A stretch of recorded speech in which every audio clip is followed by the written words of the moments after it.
What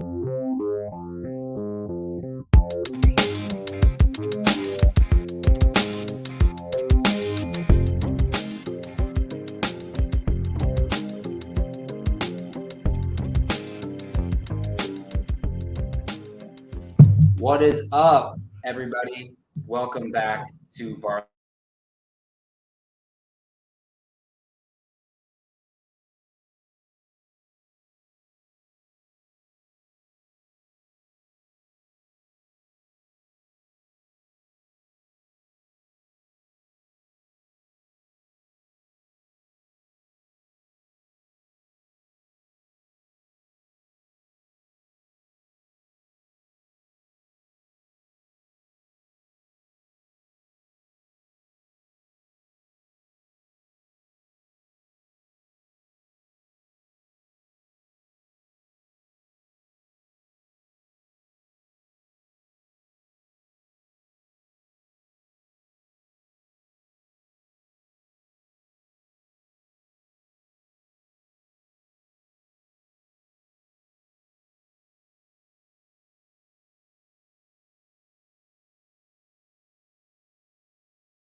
Good. Maybe Hello. Can you hear us now? mute the wrong one. I don't know. Hello. Maybe Yeah. So that's unfortunate. Was that whole thing muted that whole time? Yeah. Hopefully not. YouTube does. You can put. Oh, there you go. All right. Good. Okay.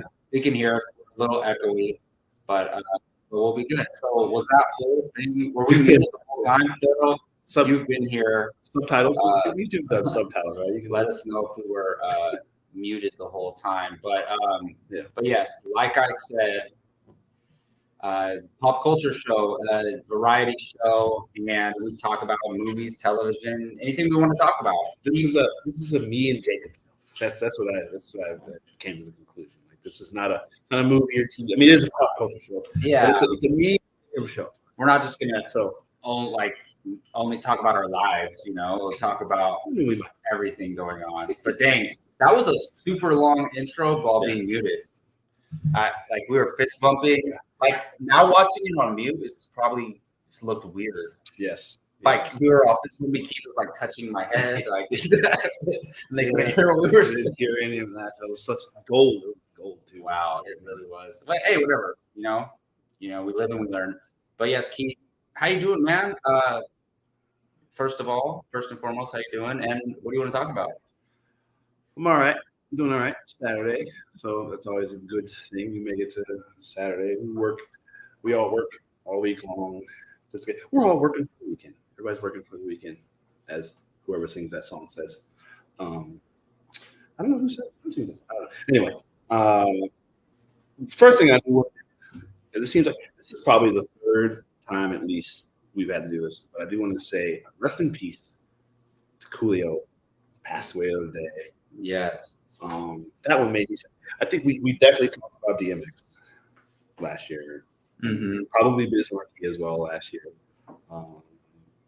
But yeah, that was a tough one the other day. It actually made me sad. I was Right there, he was one of my friends. He's a funny guy, really funny. Good rapper.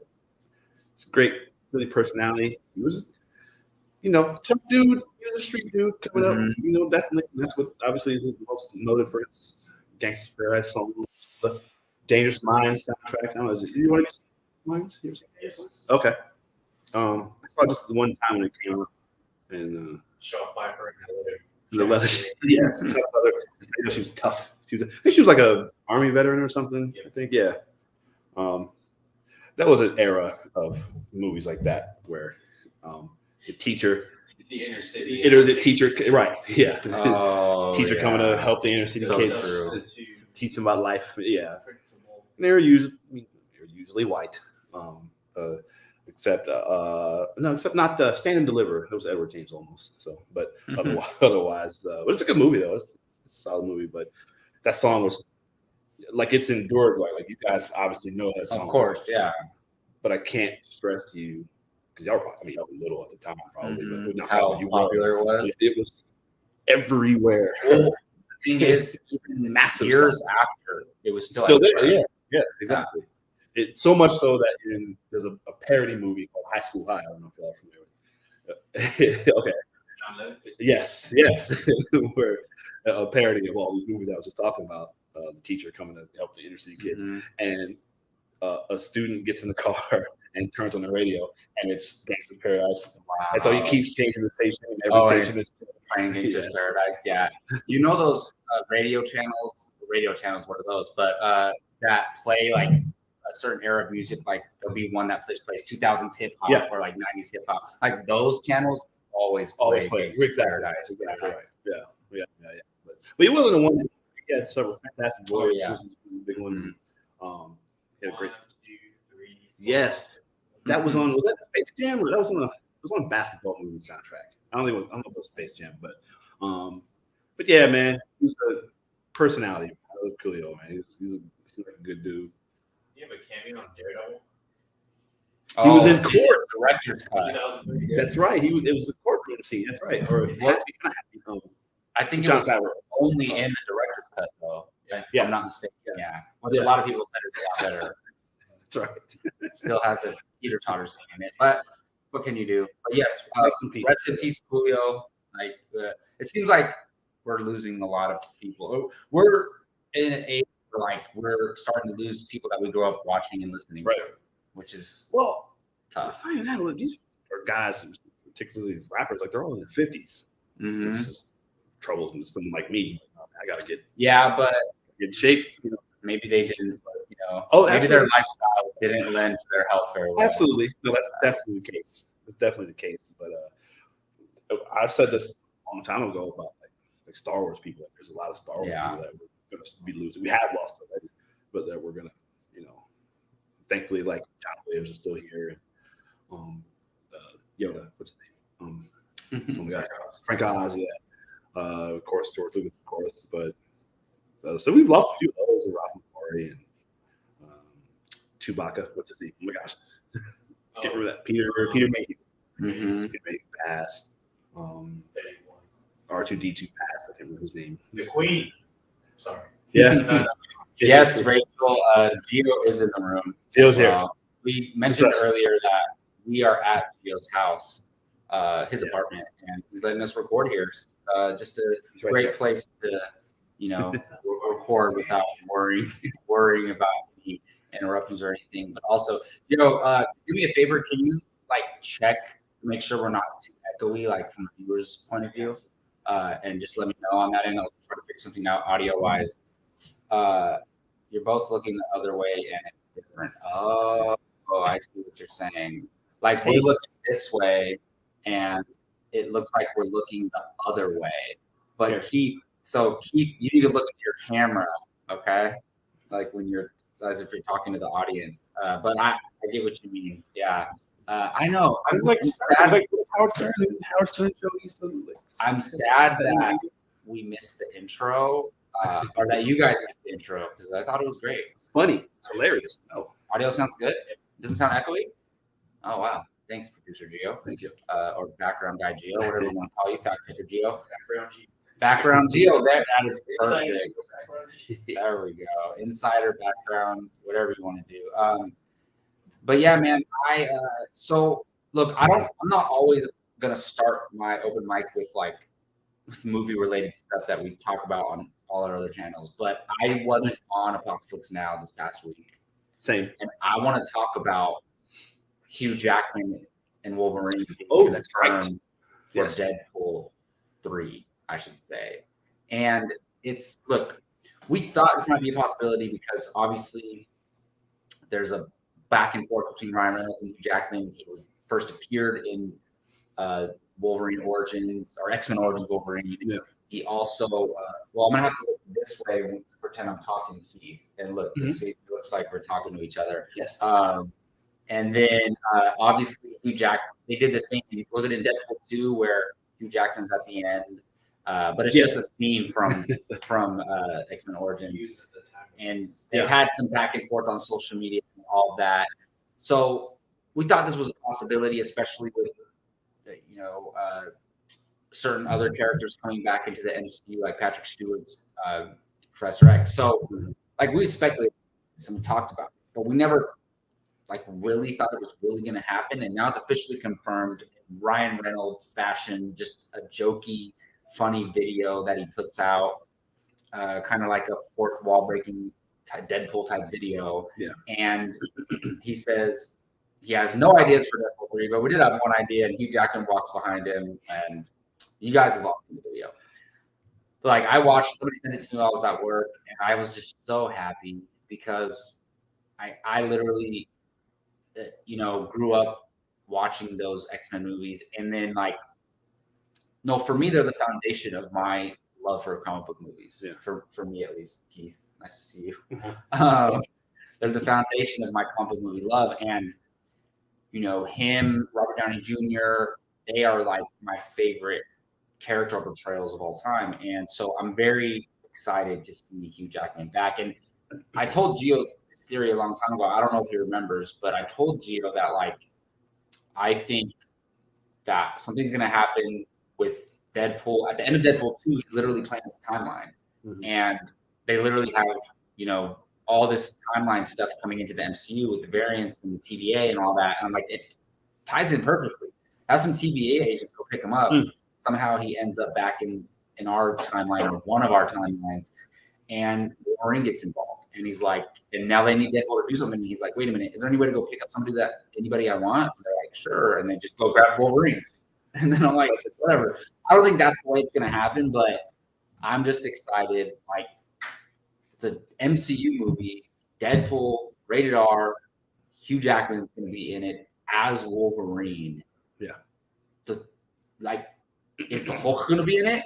We're going to see Hugh Jackman fight the Hulk. Can we do that? Yes, they can do that. So I'm just excited by the possibilities, and I'm just in general excited. Keith, what do you think, man? It's one of those things, Jacob, where it was you knew it was going. I don't want to say knew it was going to happen. We kind of knew, but it was still super exciting to get the news. I wonder what would happen here. Keep talking. I'm going to swap us. We're having to do this. Boom. Is that good? Does that work, Rachel? Because you're right. Well, now that we are kind of. Oh, now that's what we got to do. Okay, Jake, we need to swap that thing around. Yeah. Just switch the names, but we'll keep it this way. That's funny. Okay, well, there we go. All right. Well, yeah. But yeah, it's cool, of course. And wasn't there a thing too with the two of them and Pierce Brosnan too? Thought he was going to be Oh well, no. People thought before they announced Josh Brolin as Cable, people thought Pierce Brosnan was going to be Cable. Yeah. Dang, yeah, that would have been good. I mean, I like Josh Brolin, but I wonder if we'll see him again. I think we'll see him as Cable again. I mean, I think we'll. You didn't like him? Really? Okay. Is it because of Thanos? You think it was too? Because he was Thanos at the same time, or just? I don't know. I feel like Cable has to have more gravitas. Sure. Okay. He certainly should be bigger. I mean, not that Josh Brolin's awesome. Like Cable would be big giant, like John Cena. A lot of people want John Cena to be Cable. No, I mean, But I'm cool with him coming back. The only reason I think they won't is because they don't want to cause any confusion with Thanos. Because, like, I mean, look, it's a big purple, alien guy, and then a regular human-looking guy. But there's that. But also, I just think Josh Brolin like basically embodied Thanos, or Thanos embodied Josh Brolin, however you want to say it. They kind of, his mannerisms, the way he talked and looked was like Josh Brolin. So it's like, for me, it's a little, that's the only reason why. I mean, yeah. I guess. But other than that, I would love to see him back because I've become such a big Josh Brolin fan. I'm not big on the Sicario movies, but I love Josh Brolin in them. And like everything I've seen Josh Brolin in the past 10 years, I love him in Dune, in True what Grit. was that stupid movie where they're climbing the mountain? That movie was not good, but he's great in it. Right. And I just, I love American Gangster. Great in that movie. He's really, really good in that. Yeah. But it was Hugh Jackman though. I don't know. I wonder if he just seemed pretty burned out at the time. So it felt like it was one of those things where I know it seemed like he's not. He even said that it takes a lot. Tired of doing the workout routines. Right. Which, if you look at him, I mean, I see videos. He's already working out again for Deadpool 3. So I guess maybe just a nice long break, and he's the type of guy. It's like with Daniel Craig, right? You get tired of. You got to do all this stuff to get in shape. You want to do other stuff too as well, other roles, different things. I mean, when you get locked into a franchise, he did always want to be in the Avengers, though. He always said that. Yeah, he's been saying that since for 10 years, probably. Yeah, so I think that possibility, that idea, definitely rekindled that in him, and then having time off to see. But he's older though, right? So I wonder what this will do. Like, what era Logan is it? Well, I was going to say. I mean, I wonder what this will do for a possible recasting. Will he be before Logan? That's the word. Really? Before Logan? Because Logan takes place in 2020. Way later, yeah, right. No, I assumed it was before Logan, and the thing is that Logan from the Logan timeline is not even the same Logan from the X-Men movie timeline. James Mangold said it's a different timeline. Oh, did he? Yeah. So, okay. So I don't even think the Logan that we see in this movie is that Logan, But I've been saying, look, I think, and this is, we're getting him back. Amazing. Yeah. I want Daphne Keane to come back as X-23, and I want her to be in this movie and then continue to be X-23 in the MCU. She's got to be into her teens, well in her teens. She's a little more grown up. She had that show on HBO. I think it's still running, called Dark Materials. I haven't watched it yet, but I want to watch it to see kind of how, because I've only seen her in Logan. Same. So I kind of want to see how her acting has developed. Well, people have been calling for Amber Midthunder from Predator movie. What's it called? Prey. Yeah. People for her to be X-23. I wouldn't mind that. I mean, I'm okay with a. I heard his Dark Materials isn't that great. Yeah. I've heard that. Thank you, Gabe. I wouldn't mind recasting, but I would like. Yeah. Because she was so great as X-23, but I'm okay with a recasting either way. As long as we get the character. And she's done it already, so she's young enough to. I'm sure she's grown as an actor. Yeah, so she could do it. Yes, I completely agree. Liev Schreiber as Sabretooth. Got to get that again. He was like the only, other than Hugh Jackman, he's like one of the only highlights of X-Men Origins Wolverine. And you get a Sabretooth that can actually act. Like, nothing against Tyler. I think was his name, big wrestler guy.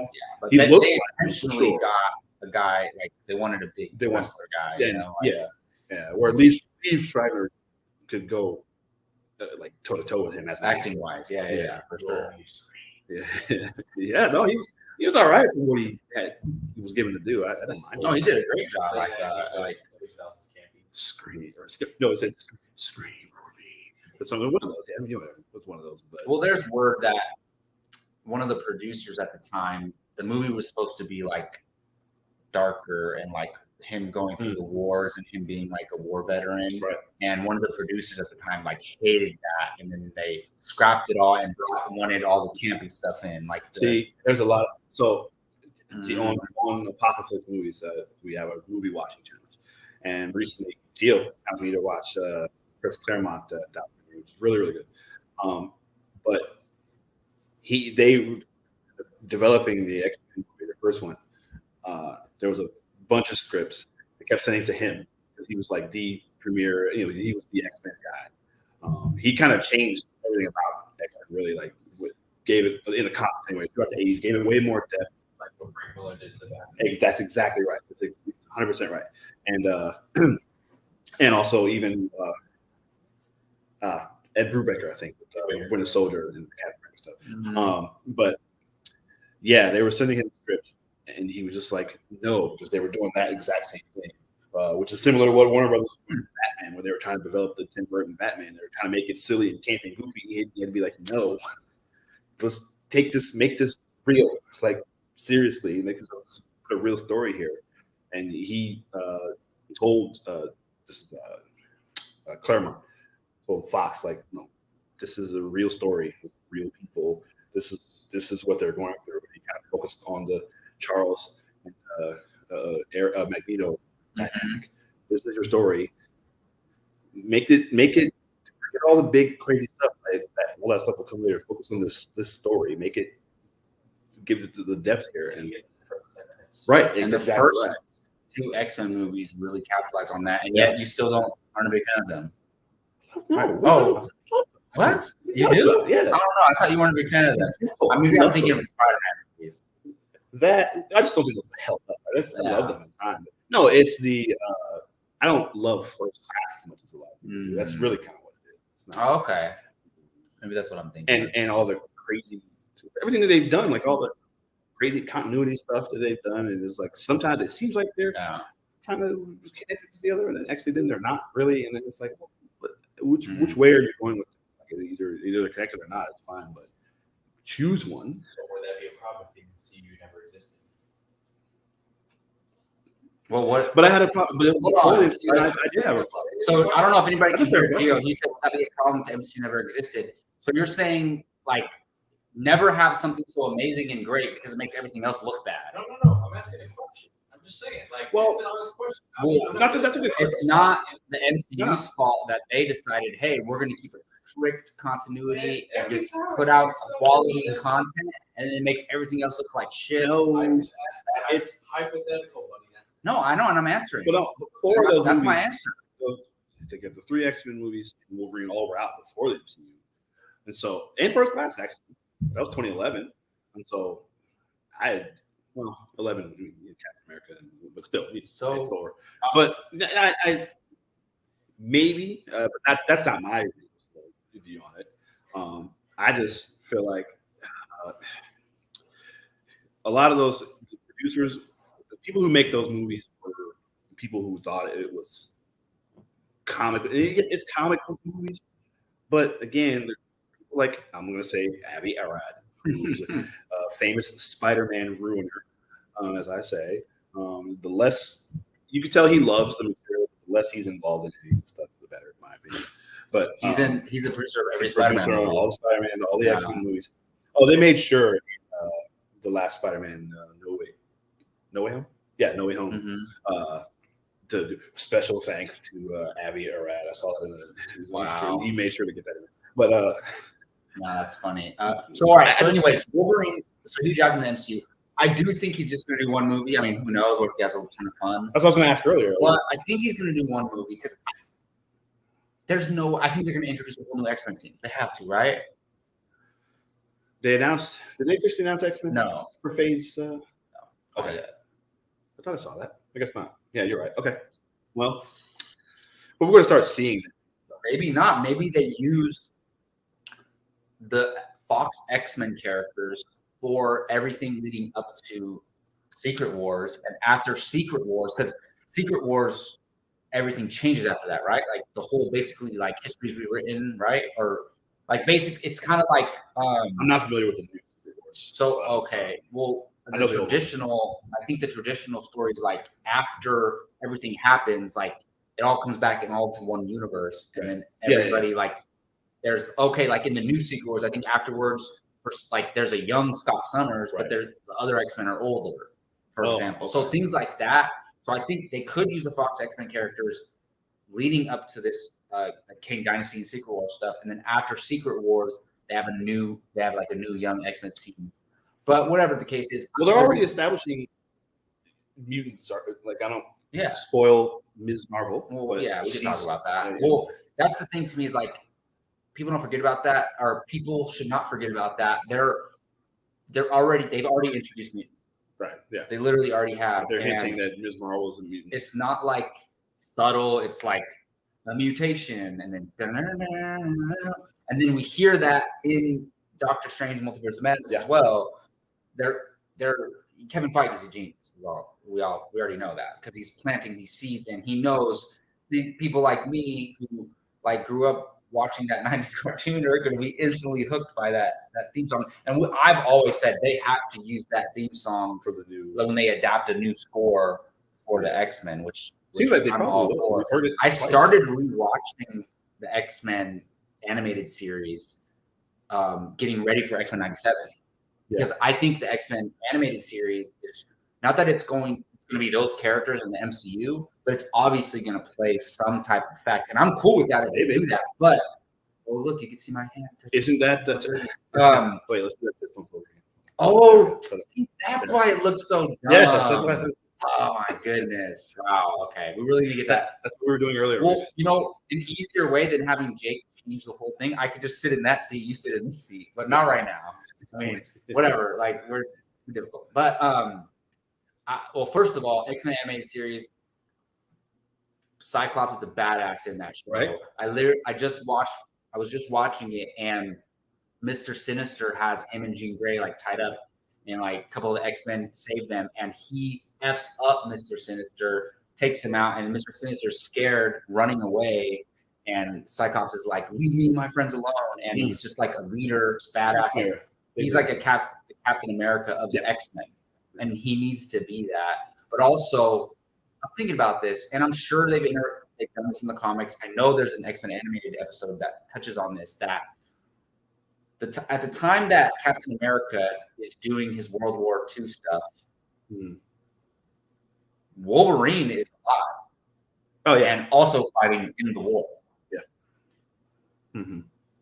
Can there be some type of multiverse story or any type of story where, like, just, I don't even care. Do a spin-off multiverse one-shot of Chris Evans and Hugh Jackman in World War II. Like, I would be all for that. Look, you just do what do they call it? Invaders. So in the comics, they have the Invaders. Mm-hmm.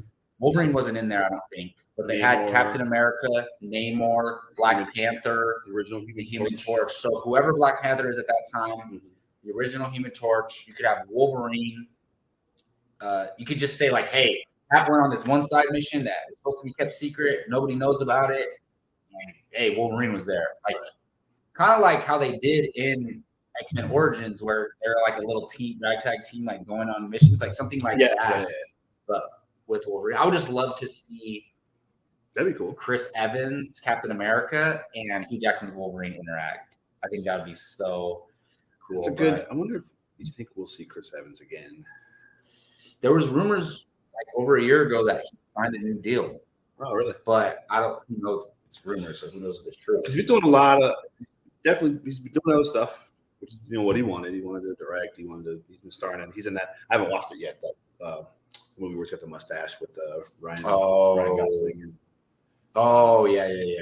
But Grayman, whatever. Oh, the Grayman, yeah. But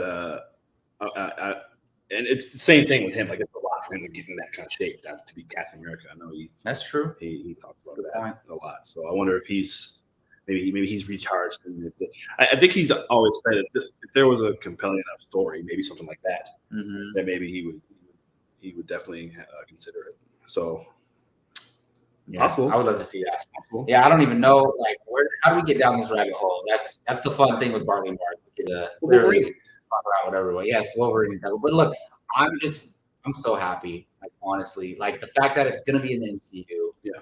It's Deadpool. They're keeping it rated R. It's the original. The Deadpool writers are back. Yeah. Originally, which I feel bad for the Bob's Burgers writers. The Bob's Burgers writers were working on Deadpool 3, and because the Deadpool writers were busy, and now they're bringing them back. Well, but they might keep elements from their script. So maybe it could be a situation like that. Some of that stuff was if they were doing it, Ryan Reynolds was working with them. Right. He was probably there. Like, if these guys can't do it, I want these people. Yeah.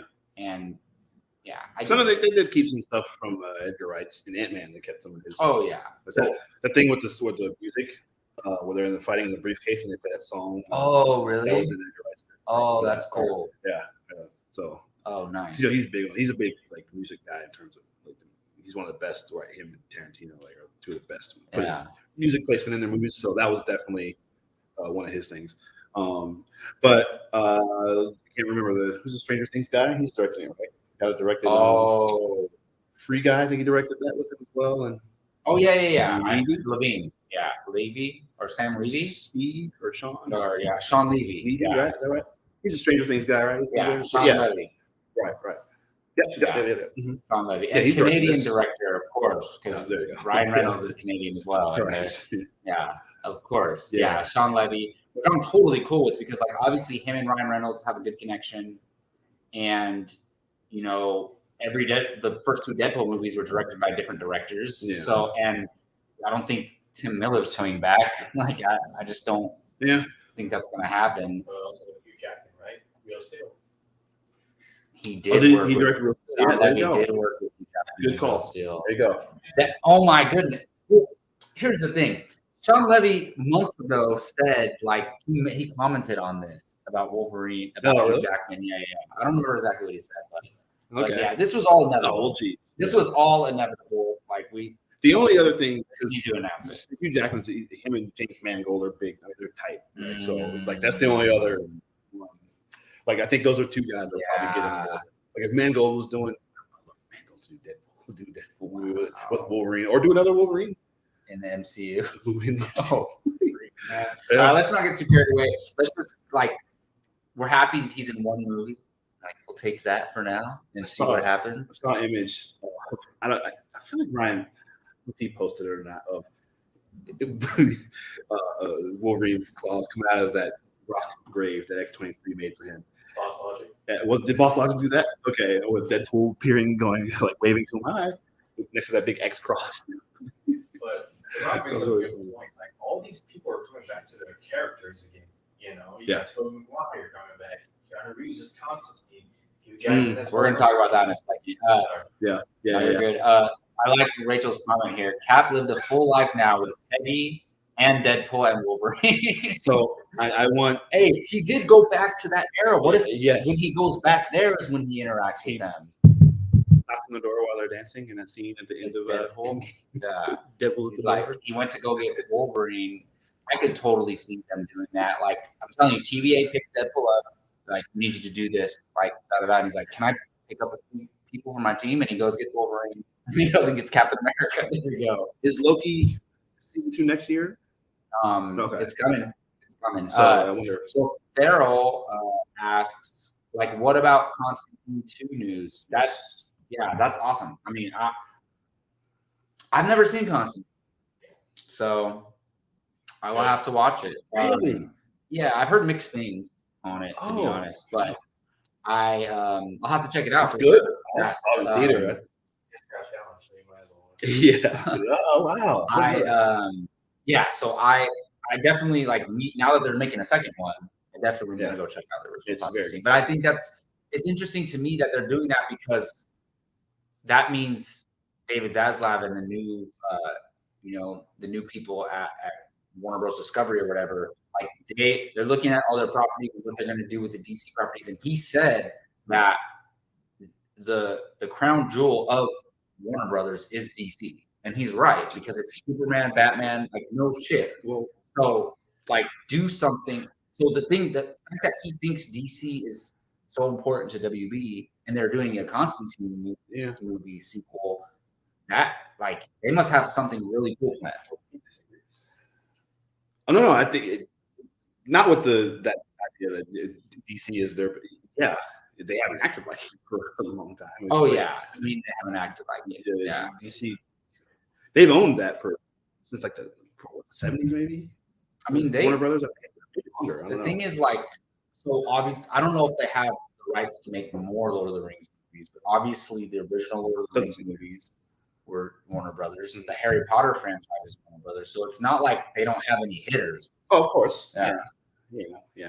But they're one of the original like Big Five studios like 100 years ago. So maybe it's taking some time for them to get some people in charge that feel that way. Like, hey, this is important. That's not important, but you know what I mean. Like for the company, it's in movie making, it's important. But so yeah, I mean, I'm very excited about the 2 news, but they've announced a lot of stuff.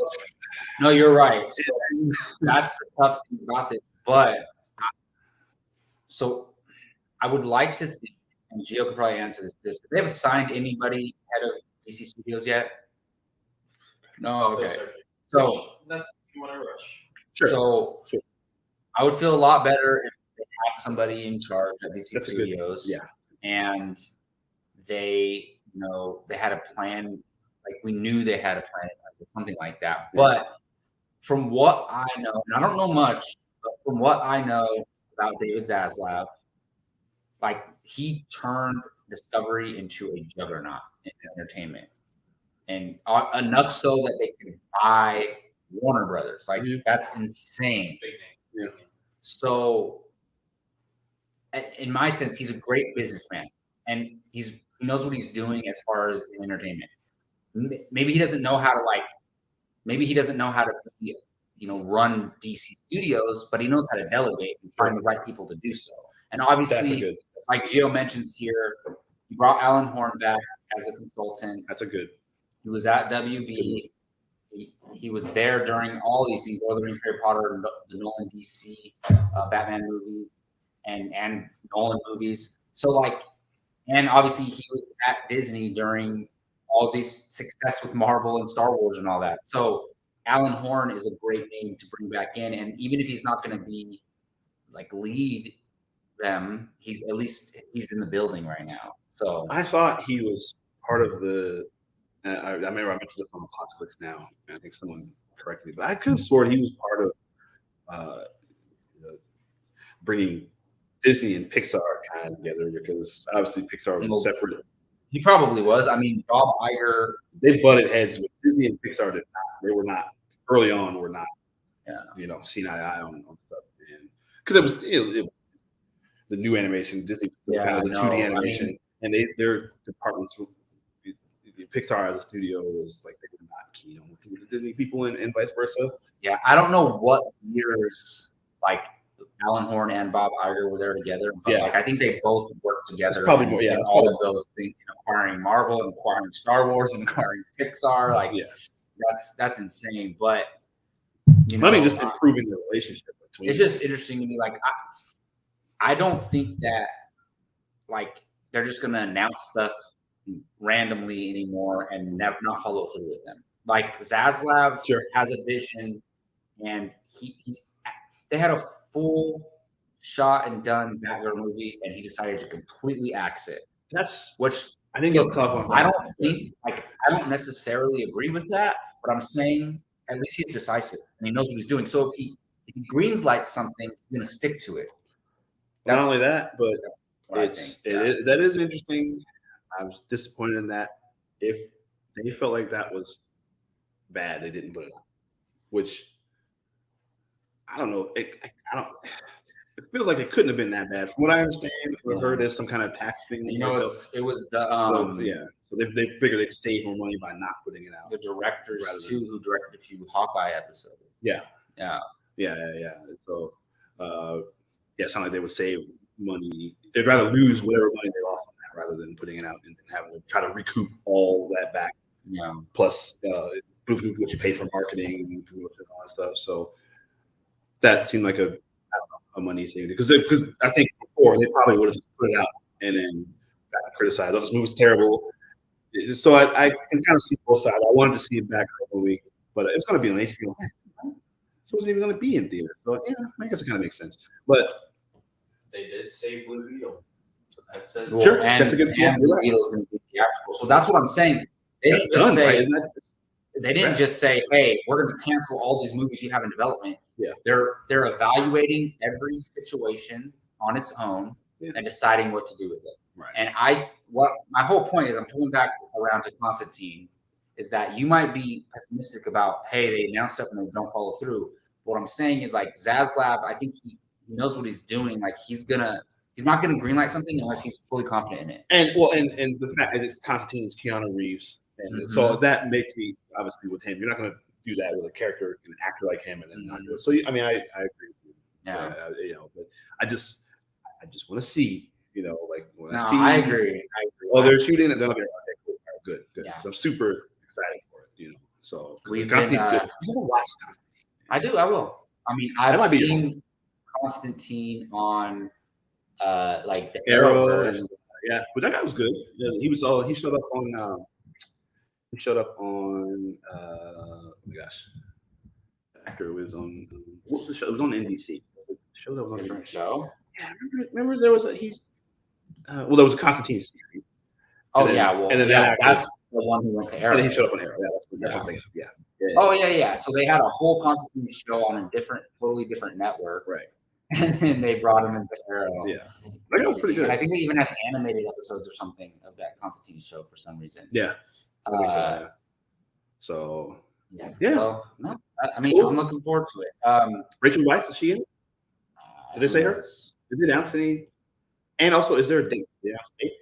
I have no idea. But all I know is that I haven't seen the movie and someone spoiled it for me about Shia LaBeouf's character. So now I don't need to watch it because you guys spoiled it for me. So there we go. Well, all right. So a lot of times we talk about random stuff like we just did, but also we're going to talk about what we've been watching lately and things that we're into. And some of it might be spoilers, some of it not. For the most part, like if it's something that we both are interested in and only one of us has seen it, it'll probably not spoil. But if like I'm talking about something Keith does not care about, then I'll just talk spoilers. Like who cares? But Keith, we haven't talked at all together about She-Hulk. Oh, so, okay, yeah. I want to talk about She-Hulk. I'll tell you my journey with She-Hulk thus far. I love the first episode. I had mixed feelings about a few episodes here and there, but overall, I love the show. Until last week, but I'll get to that. Love the show. This past episode or the one before? Sorry, until this week, this past episode. Love the show, enjoying it. Really, I love Jennifer Walters. I love She-Hulk. I love Tatiana Maslany's portrayal of the character. Still do. Excited for her to continue the MCU, all that. But I like the show a lot. I love the sitcom setup. I love. Are you fully caught up, right? I love Madison. Me too. Wong's friend. I absolutely love her. I don't care what anybody says, and I'll defend it till I die. But this last episode kind of lost me. Like, I think the last episode is complete trash. But until then, the rest of the show has been working for me for the most part. Yeah. But overall, and talk about toxic fandom. We have Gio over here cheering that I think the Hulk episode was bad. Toxic fandom over there. But anyways, you're caught up on She-Hulk? I stopped after Madison 2Y, 1N. What? That was amazing. That was the greatest thing I've seen on television in like the past 5 years. No, get out of here. What are you talking about? But yeah, I would never root for anything to fail, but that's weird. But Keith, how are you feeling? How's your journey with She-Hulk so far? I love She-Hulk. You guys have known I've talked about She-Hulk for years. Does it have to do with your bias? No, because it's actually she has always been a big She-Hulk. I love She-Hulk. I've always loved She-Hulk. No, because it's exactly it's capturing what I would imagine. Yeah. Yes, to me, I think it's spot on. I love it. I love it. My daughters love it. I think it's hilarious. I love she is perfect. and the setting, the way the show is like the sitcom style. I mean, I'm like, it is perfect for She-Hulk. Whenever I would read She-Hulk, I'm like, this is it. Like, so I will like, even though I didn't like last episode, everything with Jen and what she's doing and she's talking and the way Tatiana Maslany is portraying it, it still all works for me. I know what you mean. Like, 100%. It's a weird. This episode was off. Like, honestly, I did not think that episode was funny at all. It was funny. I didn't. There were a few funny moments, like when she throws the guy, and then the bull guy's like, "Man, I stacked those." Like talking about the chairs. Yeah, that was funny.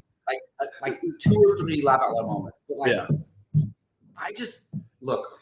I love Daredevil's coming. Emil Blonsky and Abomination, but they're going way too far with his Zen stuff. It is a strange. First of all, I'm glad Dave. I mentioned this on our Marvel Rewind on Apocalypse Now. They're going with his regular English accent, which I think it works for Tim Roth. That's one of my criticisms of. I think Incredible Hulk is a fine movie. I don't. People crap all over it. I think it's fine, but I didn't like American accent. It wasn't very good. But that's it. So just let him just be English. I think he mentioned why he talked. He said something. He referenced it on here too. I think. But well, this will be the show to reference. This will be exactly. Like when Bruce Banner says, "I was a completely different person back then," literally. Yeah. And then she looks at the camera. Yeah. Ha ha. Like, that's which was great. I love that you can do this. And like I said, I love the fourth wall breaking. That episode. My favorite fourth wall break moment is when the episode opens. I think it was episode 4 or 5, maybe 3. Oh, I think it's episode 3. And she's like, "Look, this is not one of those cameo every week type of shows." Oh yeah. Except Bruce and Wong, yeah, and Blonsky. He's like, just don't forget who show this is. Exactly. I love that stuff. Yeah. Amazing. Yeah. But I'm there with her because I'm feeling her. The one thing I'm not buying, although I like her portrayal of this, the way she's acting, is good. But the idea that I think someone posted this on Twitter. I meant to retweet it. Not buying that there are dudes that are not attracted to her. No, so because she's very pretty, very pretty lady. There's that, like, what are you talking about? Like that one guy, the bald dude that he was a big kind of bald guy that she brings home. And he was like, could you just like if he asked her, can he just be She-Hulk or whatever? I can't remember what it was. No, so it's the guy. He's like a doctor, like a kid's doctor or something. And the one that they say is like extremely attractive guy or whatever, and like he speaks with She-Hulk and sees her in the morning and he's like, I'm just gonna go. Yeah, and like, but like the thing for me, the thing I like about that is they bring him back for the courtroom scene, right? Yes. And they're like, would you have dated her if she was just Jen and not She-Hulk? And he's like, honestly, no, she's not my type. He's just being honest. Like, he's not being a dude. He's not a bad guy for saying that. Yeah. He's just being honest. And but you do feel for her in that moment. I appreciate that. And I feel for her too. But also, like, I don't want to tread carefully here, but like, she's a very attractive woman. So like in our real world, like, I don't think guys would treat her that way. Yeah. I don't know. But also another thing about this show, and this last episode like emphasized this for me, is that they treat it like every single guy out there is a complete asshole. Like everybody, like this nice guy that she meets at the wedding, it turns out he's a dick too. Like nobody's a good guy, except maybe her coworker dude. I love that guy. No, me too. He's awesome. He's an Arrow. He's That's right. Oh my goodness. What's his name? I can't do it. Oh my gosh. It wasn't Brother Blood, was he? No, he's Yeah, but he's great though. Like actor and character, he's amazing. I like her. I like her best friend too. She's grown on me. I didn't like her. Like I didn't. I was neutral on her at first, but she's grown on me. She's great on Instagram. But honestly, like, what are we on? Episode 7? Yes. So other than this past episode, it's been working for me a lot. Right. And like, I can't wait. So here's the funny thing about this is a lot of people are like, oh, how are they going to bring Deadpool into the MCU? Like, is he going to fourth wall break in the middle of like serious stuff? And it's like, well, you're getting She-Hulk first. And She-Hulk is showing us how she's going to do it. But same thing, when she comes into if she's in Avengers Dynasty, she's in a fourth wall break in the middle of a battle. There's a lot of stuff. I've got a bunch of She-Hulk. Does she do it in the crossovers? I don't know about crossovers. I have a series at home. I have maybe 4 issues of this one series from, I want to say 06, 07, something like that. And she doesn't do it. Oh, is that just a solo She-Hulk series? It was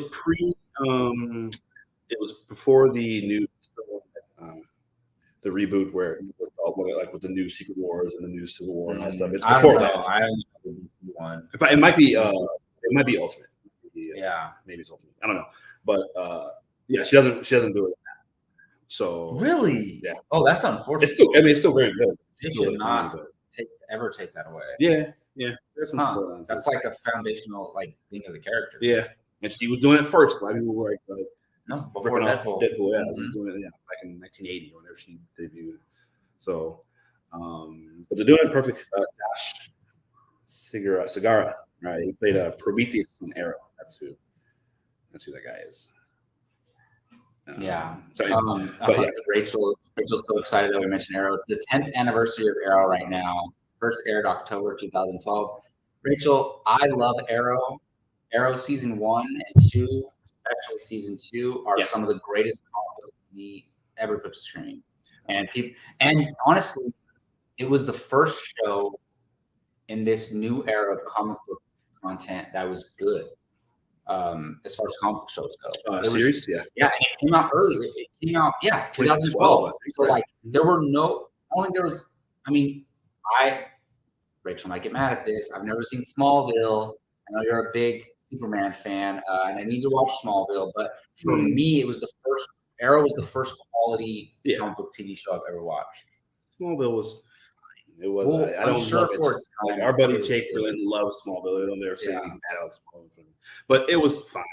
It had its ups and downs. It definitely, big villain of the week thing. It came out in that era where 23, 24 episodes. So there was a lot of, So not everything was. Honestly, even Arrow had 20. Had the Flash and all them had that many episodes, and then the later seasons had way less episodes. So TV companies were like, "What were we doing?" Smallville was cool because you got to see a lot. I thought Rachel was going to heavily defend Smallville, but she said Smallville was fine.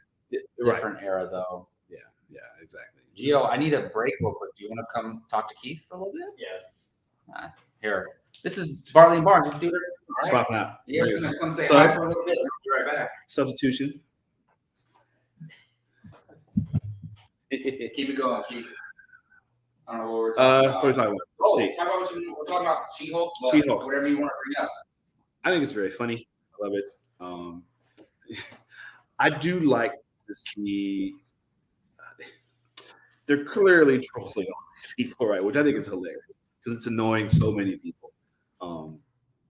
It's one of those things. Who's the? Here we go. What up? There. Got Bartley and Barnes crossover. Just here. Going on. So what were we saying about She-Hulk? It's funny. I like it. Yeah, you check that after the match. Yeah. Was it her or just that?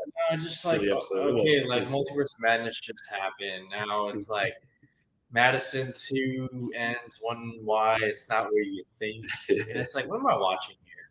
But it's a funny. It's a funny thing happening. I'm not disputing that people find it funny or enjoyable. It's not my cup of tea. Sure. Apparently, you're not allowed to say that in 2022. Oh no.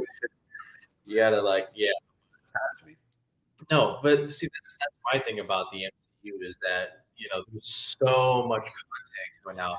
While I may not be looking forward to She-Hulk, I'm really looking forward to Werewolf by Night. Right. I mean, that trailer, I talked about it. You haven't seen it yet? Mm-hmm. It's so good, man. It's so good. And then of course, Deadpool 3 with Hugh Jackman, and bringing him back. It feels like, one could say the MCU is leaning on nostalgia while they're trying to figure things out. You Tobey Maguire, Andrew Garfield, Hugh Jackman, and whatnot. But then it is the multiverse. And can you fault them for not taking advantage of that. You know, Well, it would yeah. be the only opportunity, right? Coming up, we're almost time for Wakanda Forever. Yeah. Right. That's about a month out. Which I'm still curious about. I guess they're really not casting, or at least they do. Everybody spoke about why they didn't. I don't know that they're necessarily. I'm still not. It was too much. Careful, why? No, it was just too much. You know, with Wakanda Forever. It was just they have all these different types of stories that they want to tell within this 2 hour and 40-minute movie. This seems like I'm still going back to that trailer real quick. I mean, that scene where we hear Angela Bassett saying like, "I lost my entire family," you know, like that's she delivers. Absolutely. Yeah, we never talk about. I always bring up Angela Bassett, one of the greatest actors we ever, especially period, especially all time. There's nothing she can't do. Love her. I agree. Yeah. But yeah, there's a lot. Listen, I think that's it, right? For this, that's the end of this phase, right? Wakanda Forever. Yes, the end of Wakanda Forever wraps up Phase 4, and then we can talk about it, you know, in Phase 4 as a whole. But man, I'm tempted to send you a clip from D23 of Wakanda Forever. No. It's pretty from D23. Yeah. By the way, be careful on Twitter. Ant-Man and the Wasp: Quantumania, the trailer's everywhere. It's a leaked version, but a little higher quality. Is it still? Is it real or is it? It's real. I remember there was a Civil War trailer that was completely. I don't know who did that. Completely false. Like someone actually made all this stuff. There's a bunch of images that were like, this isn't. No, it's not real. real. Okay. Yeah. Why do you do that? They're all here.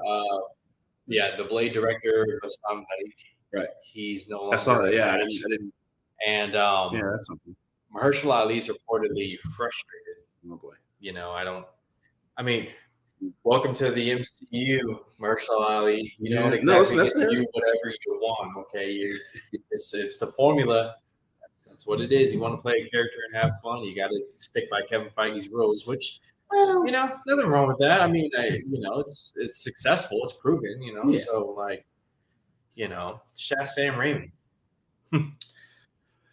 Well, that's true, but dealing with Sony, they just announced. I mean, they're doing Craven's done, right? Isn't it? I think it is. Craven. I think it wrapped principal. Yeah, but it might have additional photography coming up. But Raimi. Well, they pitched him, right? Or did he have an idea? He had an idea. He went to Kevin Feige. I think I remember him saying that. He said that call. Mahershala Ali calls. You got to take that call. So I wonder what's. I don't know. But he already made his appearance, right? He was voice in the background. Yeah. Sure, you ready for that? Right. I don't know. We'll see. It's still the thing that people we talked on Apocalypse Now. Like people were kind of wondering where they were going. We've gotten a little more clarity. Obviously, there are not so much titles. Just announced Secret Armor Wars. It'll be a movie now, which is cool. I'm awesome. Very excited. We're getting a Rhodey-led movie. Yeah. I'm super excited about that.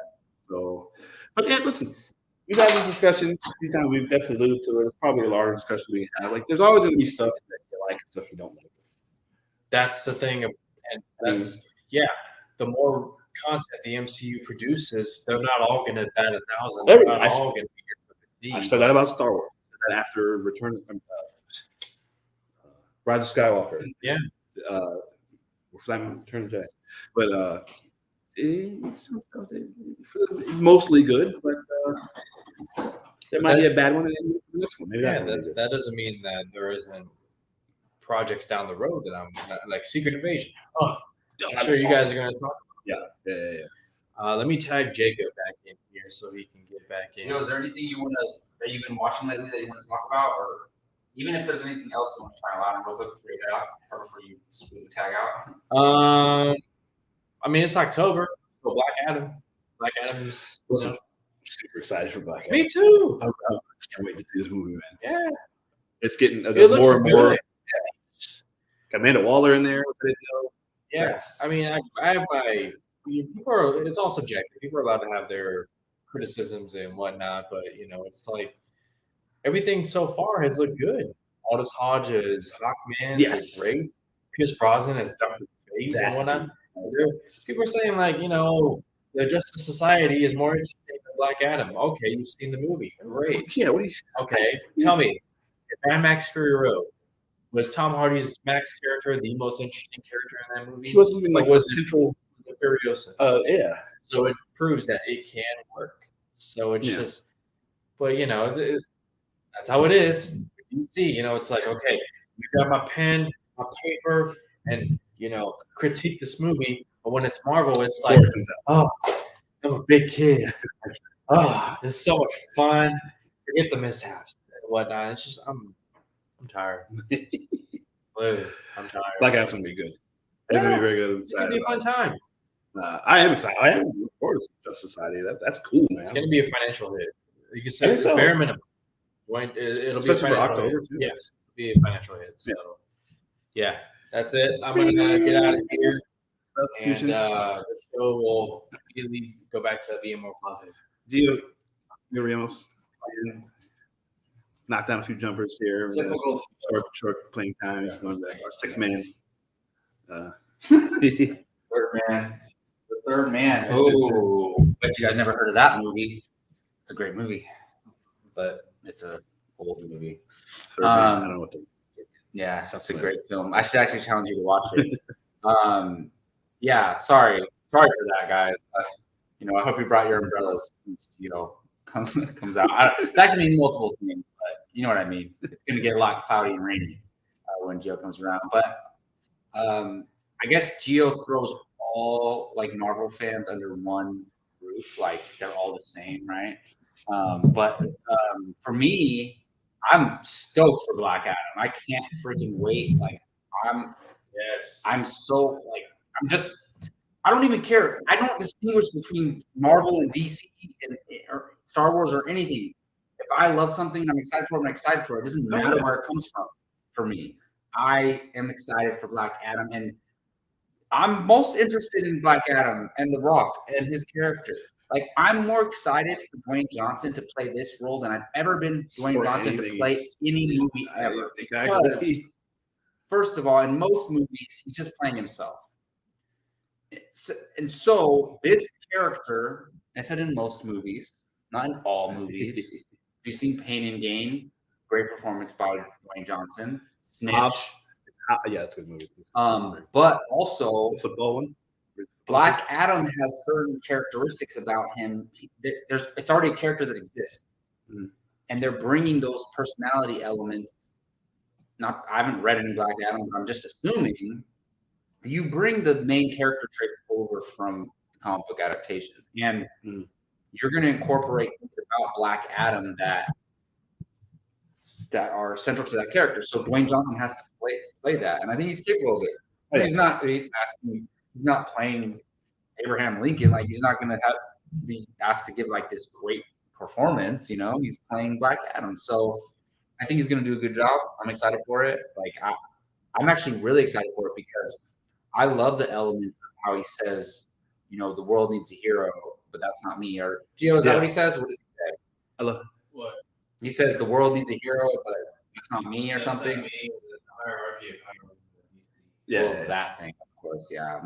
I love how he was.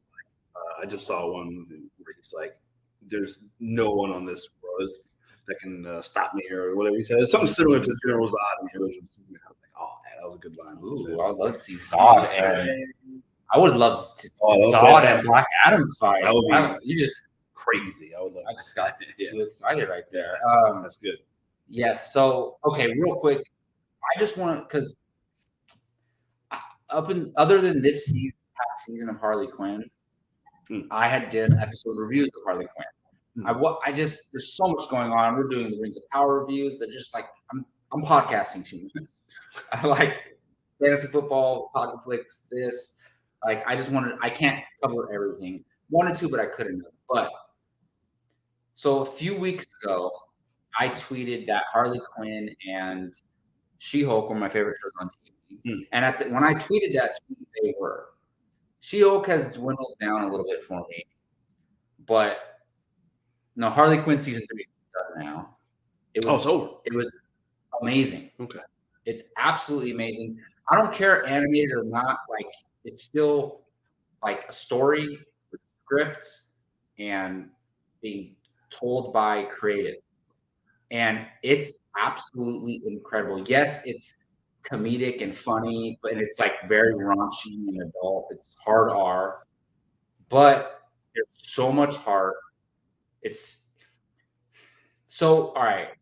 There's like so when something's created like a fictional story, you basically have to like live true to like what's realistic in that world. And Harley Quinn, like they established the type of world that it is, and they stick to it. And yeah, it's wild and crazy, but it's true to that world. So the show like fits in the setting that it created, and it's basically they've like double, triple down on the relationship between Poison Ivy and Harley Quinn. Okay. So like in the first season, they're just friends. I think it's in season 2 when they hook up, and like she's Poison Ivy's gonna marry Kite Man, and it sounds stupid, but it's actually very compelling and sweet, and like Kite Man's like such a good guy, and like she actually does love him. Yes, she actually does love him, but like Harley Quinn and her have a thing together, right? And it's so in season 2 they go on their eat, bang, kill tour. So they just go around the world and like have fun, and they eat food, bang, kill because they're super villains, right? But anyways, the season 3 like it's really heavily focused on Harley Quinn and Pamela Isley. Is that her name? Gio? Poison Ivy. Poison Ivy. Yeah. Pamela Isley, right? Dr. Pamela Isley. Dr. Harleen Quinzel. Right. They're both doctors. Sure. I just realized that. Well, I knew they were both doctors, but I just realized that they're both doctors. Freeze.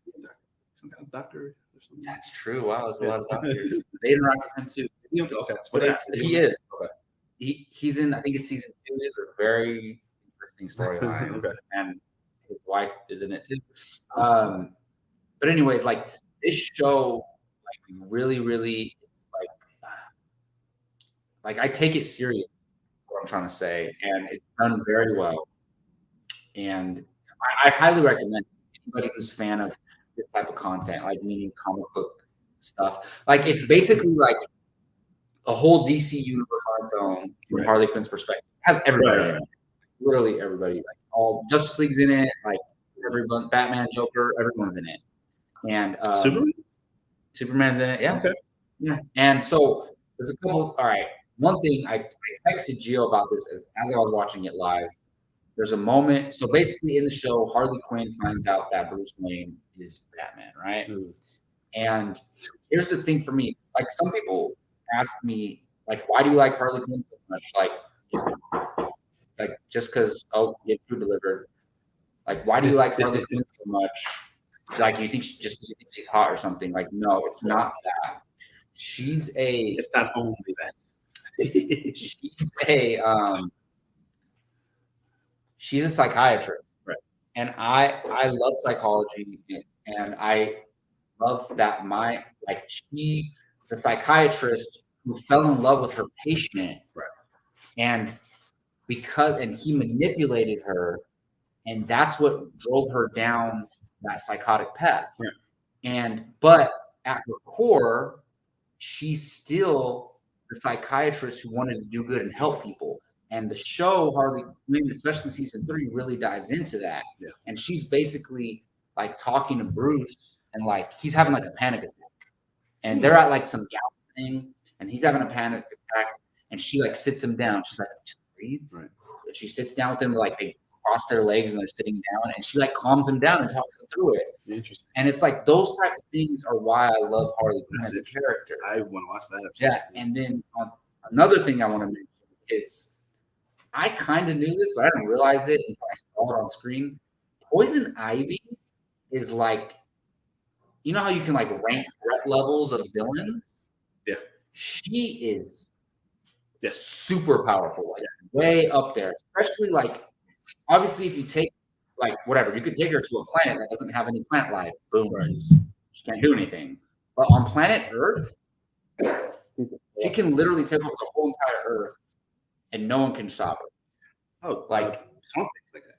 Yeah, so extremely and that's the thing, Swamp Thing. That's I'm so glad you brought that up because Swamp Thing is the only one that probably could stop her. Yeah.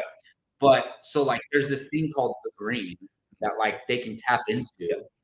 And so like she starts like going for her sensibilities, like going nuclear. She's about to like she's trying to do something good, but then because she goes into the green and then she reverts back to her original like evil roots, and she's like, no, I'm gonna take over Gotham, and then I'm gonna take over the world. And then while she's in the green, Swamp Thing comes to her. He's like, what are you doing? Like, you can't do this, da da da da. And she basically like tells him to shut up or whatever. And then she tries to like take over the city first, and then continue, and then Harley Quinn stops her. But anyways, it just showed to me that like Poison Ivy is like she's a Justice League level threat. Like she could hypothetically take out the whole Justice League by herself. Like honestly. So I just want to say Harley Quinn season 3 is amazing. And like they really dive into the psychiatrist elements of Harley Quinn, and Poison Ivy is really powerful. I think watch all the cutscenes in Injustice 2. I think they do a thing with, I think it's in reverse, where Swamp Thing is like going to destroy the whole world. And she talks him down. So my daughter Sophia has been watching this, and Harley she Quinn loves it. Yeah, she's like, Dad. Wait, how old is she? Okay, because I'm just warning you, it does not hold back at all. I know. Okay. She's 15. She's gonna be 17. But she loved it. She's like, Dad, you gotta watch Harley Quinn. It's really, really good. And I told her exactly. I told her, you've been hearing about it for years. She's like, oh, really? I said, yeah. The next time you see her, we'll talk about it. Yeah. I want to watch it. You definitely should. It's the thing, and they hinted it, or not hinted. They did a little bit of this in Birds of Prey. Like, extremely smart. Like, no, treat her like she's an idiot. That's the thing. They're the smartest person in the room. She's just the J like type of thing, but like no, she is extremely smart, and that's what I want the live action movies to dive into more. And I'm not talking about Joker 2. They briefly you got to listen. That's nuts. Listen. I hope that movie gets canceled. But wait for that. The live action movies, regardless of who's playing her, whatever they're gonna do, they need to dive into her psychiatrist elements more. Yeah. So and even like you can do something. I mean, she kind of does that in Suicide Squad a little bit. Yeah, like when people like I forget who, but she kind of in deleted scenes starts dissecting people's personalities and stuff. But that's her role.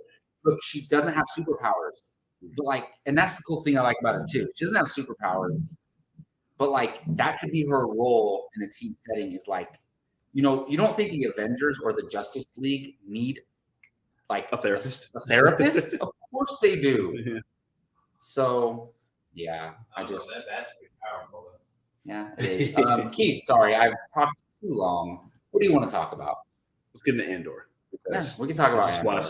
And so let's see. I think it was Theral or somebody earlier said because She-Hulk episode 7. It's trash. Andor episode 4 was underwhelming. Underwhelming. I thought it was awesome. What do you mean? Oh, I thought it was so good. Wait, all right. All right. So I'll just say the episode was fine. It wasn't a bad episode at all. But like, I honestly think they shot this whole thing, and they're like, we don't even know where the episodes. I don't think they wrote them as episodes, or maybe they did, but then that's terrible television because the episodes just end out of nowhere, like completely out of nowhere. There's no like transition to an ending. It just ends. It's a series. So they're telling. But like the girl at the camp's like, I'll take first watch. Yeah. And the episode, and it just zooms in on his face. That's it. It just ends. I know what you mean. What? There's no resolution in this episode at all. One good thing about was listening to the Weekly Planet Sunday Movies and Nick Mason, and they were talking about The Boys. And one thing that Eric Kripke was the writer, creator of The Boys. He wanted the show, each episode of that show, which maybe next show we'll talk about The Boys. We didn't talk about the season of The Boys, but each episode has a beginning, right? Rather, it's still part of the overall series, but they make sure that each episode does have a beginning story. And that's what television is. Should be anyway, but it's not a long movie. Yeah, that's my problem. Yeah. Well, that's the thing that people keep saying about everything. But it's not even just Andor. It's a lot of series. Everything's doing a lot of stuff. Yeah, a lot of stuff's doing it. It's a lot of series. Yeah, you're exactly right. So, but I mean, I thought it was great in that. I mean, we get obviously Mon Mothma and what's going on there. I was just about to ask. Wait, I mean, nothing happens in the episode like spoiler. That's interesting. How do you feel about watching this? You actually what's going to happen with the character. The thing for me is, if you're watching a show called Andor, he's not going to die in the show anyway. Andor, Kenobi. I mean, what do you like? But for me, it's like, okay, what's a show that we don't know the fate of a character? Name one. I'm just saying there's a ton of them. Like anything. Okay, House of Dragon. We actually do know the fate of some of those characters. Actually, never mind, we do because the books. Just choose a random show, like Harley Quinn animated show. I don't know what happens to that Harley Quinn. Yeah. I don't know if she dies or not, but I'm just enjoying the ride. Oh, sure. But also, what I'm saying is like, I know she's not going to die randomly in the middle of a season. Yes. So I'm saying we know Andor's not going to die randomly in the middle of the season anyway, so it doesn't change it much. It's about that's true, and from where they are, I don't think we don't know what's going to happen with Ahsoka. So, because this show, that's a fair point. So I'm just saying, so Andor. If we didn't know that Andor died, it would be the same as any other show. Like the main character is not going to die, unless it's the last episode. Right. For the boys, where somebody gets their head explode at any time. But no, I'm all personal. I'm all about the story and the journey. So I get that. No, that's not necessarily. No, I was just telling you. That's how I feel about it. Yeah. I'm just curious. Good to say, because there seems to be a lot of these series and movies even about characters Yeah, I mean that's what happens with Star Wars. Yeah. But no, I thought that was great. Mon Mothma, we see the behind the scenes of this is the stuff that I love. Like everyone complains about the political stuff. I've always liked it in Star Wars. I love that. We're seeing the maneuvering background. Like they're clearly exactly right. Exactly. What is war and politics and there's stuff behind the scenes that include money, which we're seeing. Obviously, they're laundering money, right, to fund this rebellion, or at least the early stages of it. And I just thought that was fascinating. A super intense scene. Skarsgård is really he's an art dealer. Skarsgård. That was interesting to me. Yes. How he transformed. I love that. And that's why he's super like where Andor's asking straight up like spy. Right? And Andor's asking the one lady, who is he? Don't ask. They don't ask. It's super secret about who he is, because that's his cover. Like he's got to maintain that cover. I really like it. All right, so I'll tell you what. I just don't like the way that. That's it. Sure, but the episode was good overall. Like everything up to the ending, and episodes 1 through 3 are absolutely incredible. Yeah, I love the Imperial officer character. Like, what an interesting. Look, all right. People confuse loving a character meaning I think I agree with their side or something. No, I mean like they're telling a compelling character. Because all those guys are that organization, and there seem to be some kind of they're a security force, obviously. But they're all the ones we've seen so far. They're all suck ups. They're all like super suck ups, super just. Oh, that guy comes back. The one who was scared in the 3rd episode. Yeah, of course. Yes, he does. Like a main character in the show. Well, I love this character. It's fascinating to watch. Yeah, and well, the Empire, it's like, okay, yes, we screwed this up so bad we're taking over, I thought that was really great.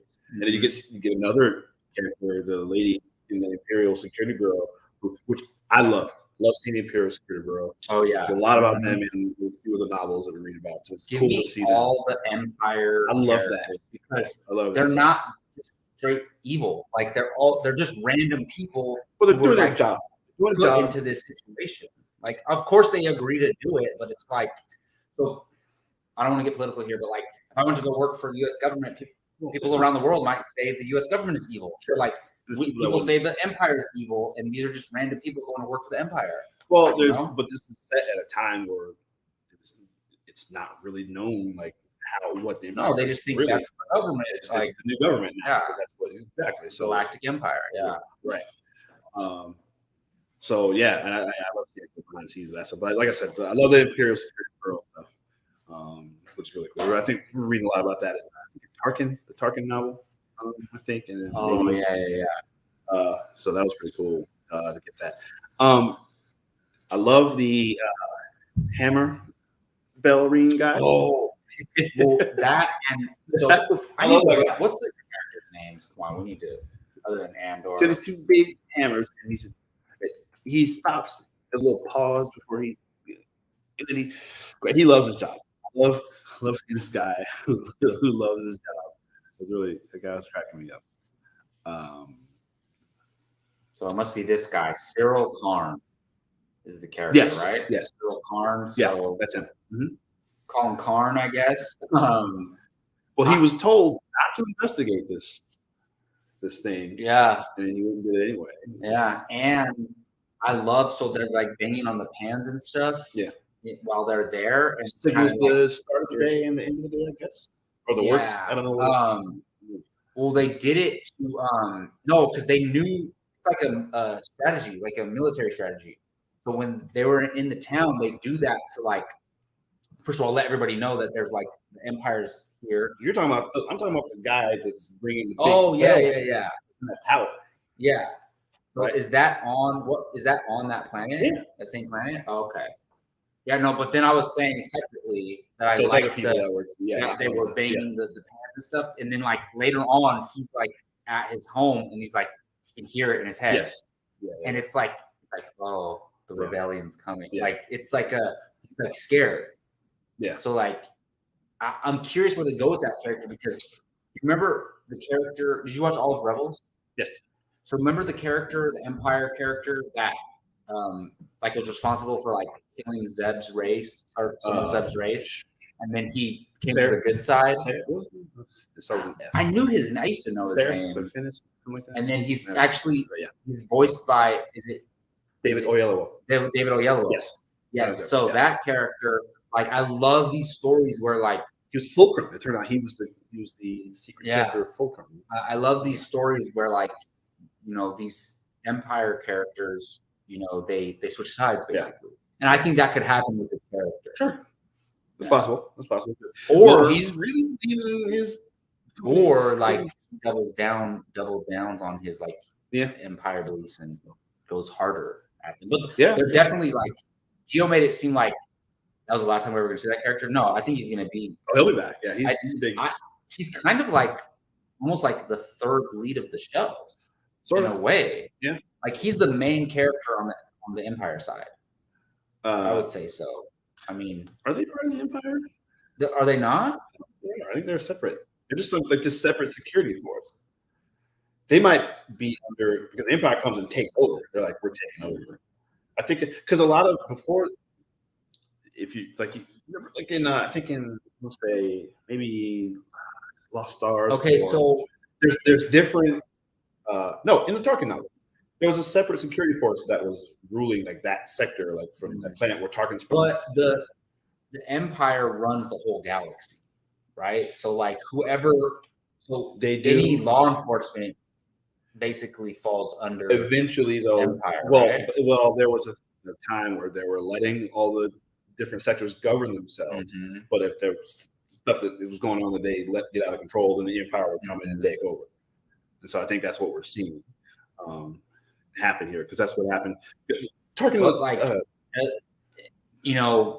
ultimately they answer to the Empire, though, right? If whoever's in charge, in a way, sort of. I guess you can kind of, It's sort of like we have government here locally. Yeah, I mean, they're also they don't necessarily cops of mine guilds. Yeah. Yeah. So it was, but it didn't matter anymore because the Empire and they were taking over this mess we made. So, jump back to his childhood here. Like, oh yeah, what that was that planet or whatever? It seems like they were like that ship was cracked, and there's going to be some kind of gas, like some kind of poison gas or some kind of poison, whatever it was. All the people that were dead, they were all dead, and they were all like yellow. It looked like they were infected by whatever it was. Oh wow! I don't know. You know what I'm talking about? Is that what episode was that in? Where they flash back to where they're all kids, and it seems like all the kids, all the adults are gone for some reason, and all the kids are all the ones that are left. Yeah, and it's Cassian as a kid, right? Yeah. His sister, and all the. Well, I thought they're all speaking whatever that language is. No subtitles. Star Drew's here. Star Drew. Hey, you got John Bruce here. Star Drew, are you saying damn? You didn't realize that we were having a show tonight? There's clam sauce. Yeah, because Star Drew hasn't commented at all. Star Drew just realized we're having a show. Hey, there he is. Yeah. What's up, Star Drew? We gotta let him know. Yeah, welcome back. Out of us. Look, so first of all, we haven't done a show in so long, and like we're just not like we're trying to work out the day and time, and we're not ever sure, so we don't want to promise the show yet and then not deliver, especially the first one back in so long. But from now on going forward, we have a location to shoot at, and Star Drew, look, Star Drew, hey, you can't really see, here, look, there we go, we're in person, Star Drew. So going forward, Bartley Barnes will be the last week of the month, and will always be in person. Yeah.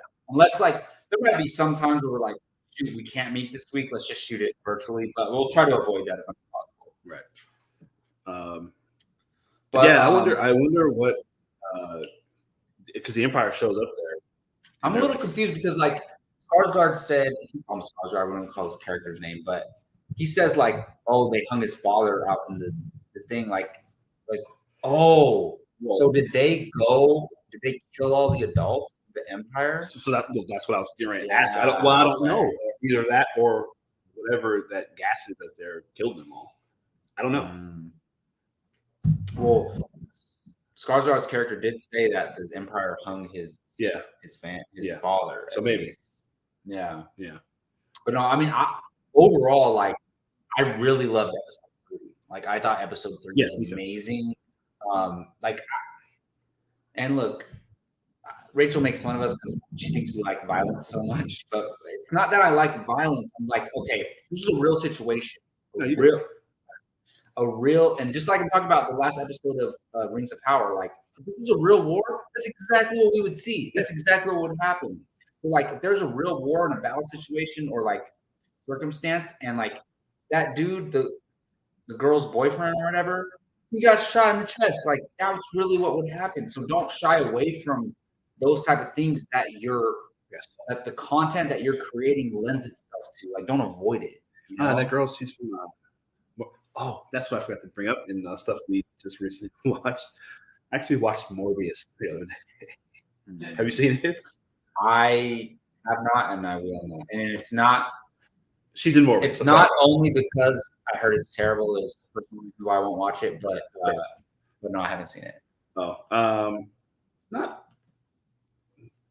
I've seen bad. So it did the reverse thing of like people talk about this all-time classic and it's not as good as you thought. It did the reverse thing, like people crapped on Morbius so much. You're expecting like I've seen the worst movie you've ever seen, and it's not really that bad. Definitely. I heard Matt Smith isn't mad in it. It's not good. All right. Any last thoughts on Andor? Because I just thought of Matt Smith, so I have to transition to something else. No, let's go. What House of the Dragon. So look, I'm not going to talk spoilers. He's one of the main characters. I know that. All right, so there's kind of 3 main characters. There's the king, his brother, who's Matt Smith, and his daughter. I didn't know that. And if you know about Game of Thrones and the Targaryens, families intermingle with each other. Yeah. But anyways, Matt Smith is basically like the third lead of the show, if not the second lead of the show. He's the main character in House of the Dragon. Targaryen? Yes. Who's Daenerys? Daenerys. She's like generations later. Okay. This is like 200 years. Emilia Clarke. Yeah. So this is her family. Do they have white hair too? Yeah. Okay. I was just kidding. No, they all have white hair. No, that's like Targaryens mainly only have white hair unless they're not pure Targaryen. Okay. And they all have. If you're Targaryen, basically, you get a dragon. Like the Weasleys, how all the Weasleys in Harry Potter are redheads. But also, you get a dragon. Your own dragon. Like you get a dragon egg. Did she have a couple of them? Did she have like 3? Oh, well, she gave birth to 3. But if you have if you're Targaryen, you get a dragon egg. Your dragon egg might not hatch. So like you got to keep trying. Yeah. Okay. And it might not hatch, but so some Targaryens don't have their dragon yet, and so like they're like, why don't I have a dragon? But basically, if you're a Targaryen, you get a dragon. Where do they get? So is there like a? So well, they're the only ones. Like dragons won't interact with anybody else. Like their family is connected to the dragons. Okay. So that's why it's called House of the Dragon, because it's about House Targaryen. Okay. Yeah. So, and look, some Game of Thrones fan out there is like, this guy has no idea what he's talking about, probably. But I'm not an expert, but from what I understand, is that's how it works. Yeah. So like all the Targaryens get a dragon, and there's been several characters in the show so far who are like, why don't I have a dragon yet? The egg's like this big. Yeah, it's like this big. Okay. And anyways, Matt Smith is amazing in the show. And I know that's your boy. You've been talking about him for a long time. Love Matt Smith. That's your boy. I heard he's good in Morbius, like even though the movie's not great. And he absolutely kills it in House of the Dragon. But back to earlier, I said like a few weeks ago, I tweeted that about the best show on TV. It's House of Dragon. It's House of the Dragon, hands down, no question. It's better than Rings of Power. Better like Harley Quinn's over. Of course it is, but Harley the only show. But look, for me, it's personal. Like Harley Quinn's a personal show for me. So like, I would have said Harley Quinn, but it's House of the Dragon is the best show on TV. And so far for me personally, House of the Dragon goes toe to toe with whatever your favorite season of Game of Thrones is. Goes toe to toe with it, in my opinion. Season 8. Yeah, sure. I love King Viserys. Like people might not like King Viserys, consider him weak, but look, I don't know who said this. Somebody once said, "A good man cannot be a good king." I don't know what that's from. It might be from Game of Thrones. Black Panther. Is it from Black Panther? Yes. That's what I thought it was from. A good man. It's difficult to be a good man and a good king. King Viserys is just trying.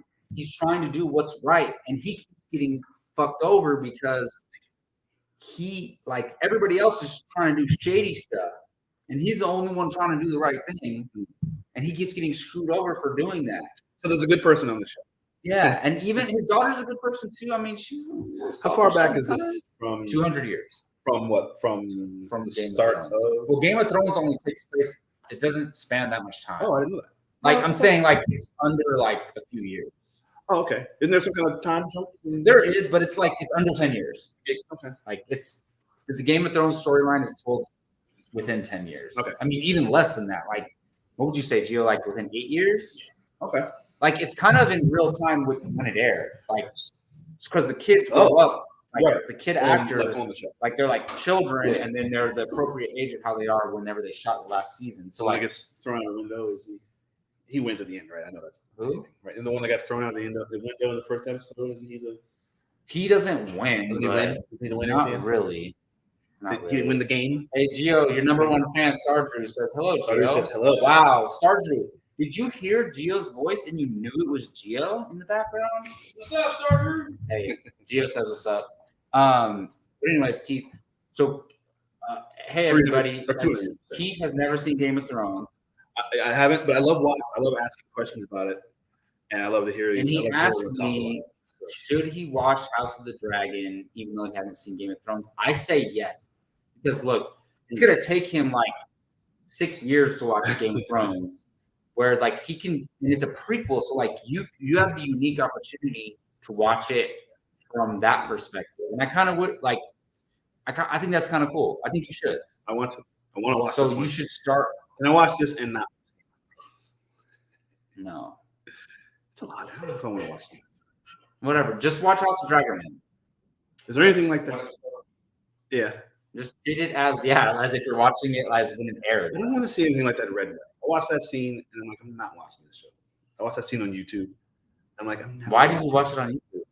Everyone was talking about it, so I was like, "Oh, what?" So like, Red Wedding? So I looked it up. I'm like, "Oh my god!" Wait, what? Do you think it's like too violent? Thing I've ever seen. Really, it's too violent. It's horrific. It's horrific violence. Stuff. I'm like, maybe Game of Thrones is, but I will say, House of Dragon does dial it back a little bit. Like The Boys is borderline. Even there's stuff where I'm like, I just look away. I don't know. But no, like honestly, they said on House of Dragon they were going to reel it back on like the super hyper violence and the super hyper sexual stuff, and they have. Okay, they have. Even though there's like 100-person orgy in House of Dragon, but hey, The Boys has that. Season 3 of The Boys. Yeah, no, you should watch it. Definitely should. Is there any? So okay, it's about. I said I didn't know that. It's about the what are they called? Targaryens. Yeah. That's Emilia Clarke. What's her name? Daenerys. Daenerys. Daenerys Targaryen or Khaleesi, but that was her. I was going to ask, why does she have these names? So Khaleesi, if I'm not mistaken, so at some point she is like given to Jason Momoa's character Drago, and he's from like a certain clan, and they name her Khaleesi. Okay, gotcha. So like, she's one that they're like, what do they call her? The mother of the whatever dragons. First of my name or whatever. Yeah, that's her. Okay. Who's Breaker of Chains? Right. Daenerys Targaryen. Does she live? Is she the winner? I don't know, man. You gotta watch it. Didn't they? Like, I heard they had her like complaining, she just went crazy for no reason or something like that. No, that's not true. That's what a lot of people were saying. It's not true. People don't understand it. Like, I'm speaking for other people. Like, from my perspective, that's not true. It was all leading towards what happened. Right. They hinted towards it. She did villainous things in order to like get to where she was at. Like, it wasn't out of nowhere. Okay. Yeah. So you know how the Patriots were in 2000. They lost. Right. Yeah. Oh, gotcha. Okay. Sure. Okay.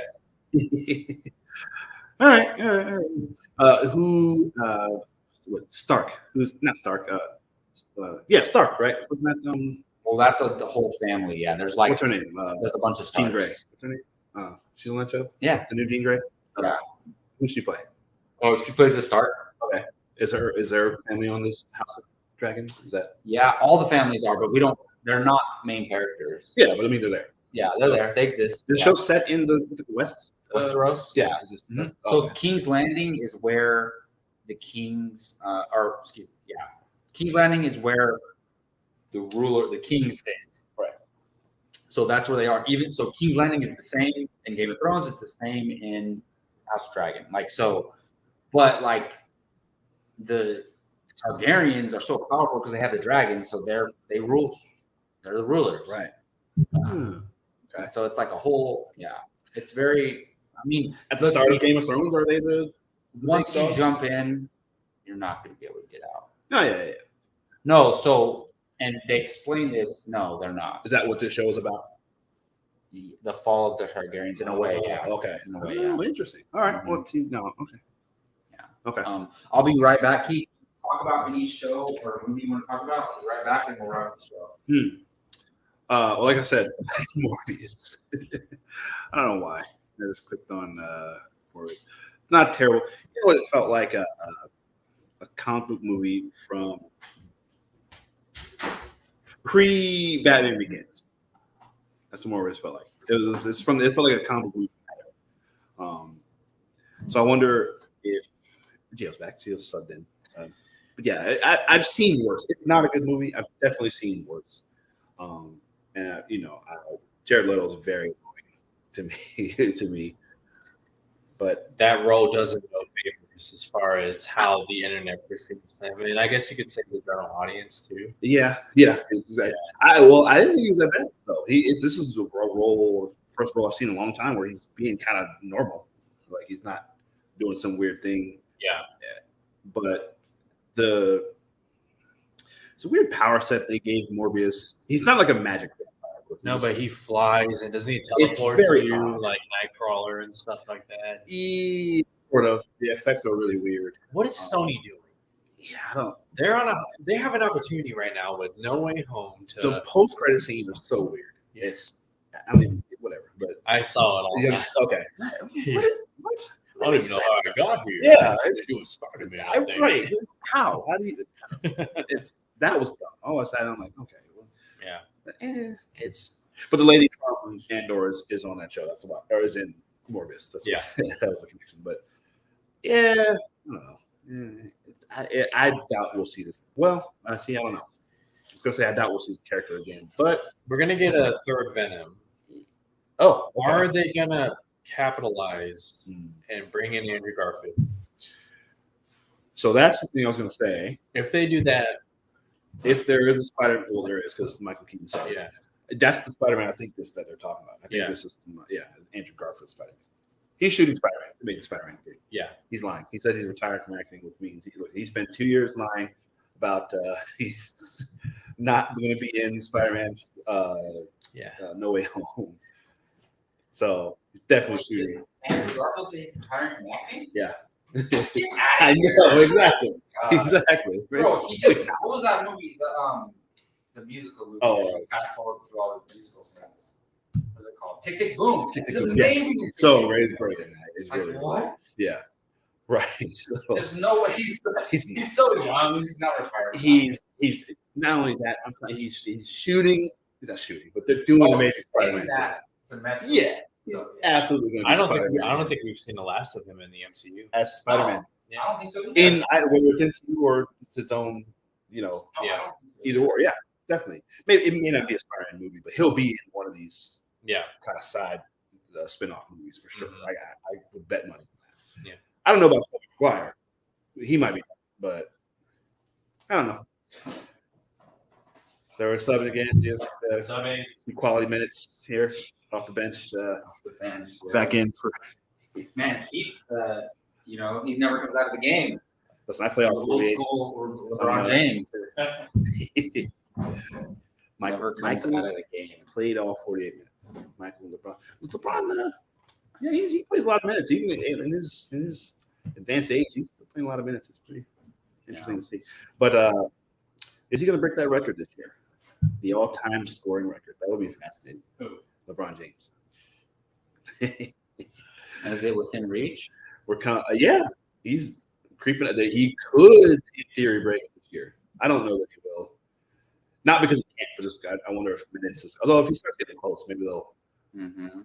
But it's one of those things you don't want to push it to go for this record, and then something happens. I still don't think they're going to be very good. I think they'll be better than last year, but I don't think they'll. They have 8 seeds, maybe. They'll be one of the bottom seeds, I think. Trust me, man. I kind of look. We got a championship out of it, but I'm still like, I wish we'd have just stuck with the younger guys. I know. Like even with LeBron, like I love getting LeBron, but then I wish they just would have stuck with Brandon Ingram, Lonzo Ball, Julius Randle. Like that team could have been really good. I'm telling you. And then LeBron could have left and played with the Suns, and we still would have had them, and they would have been a really good team. Yeah. Like I think if we would have gave them a few more years to develop, they could have won a championship with LeBron leading the way. Giving up draft picks and stuff and everywhere he goes. But it's like Anthony Davis can't stay healthy. That's the man. Yeah. And look, they're saying, I don't know. He says his goal is to play all 82. That's the goal he's having. Anthony Davis? I don't think he's ever played more than like 65 games or something like that in his career.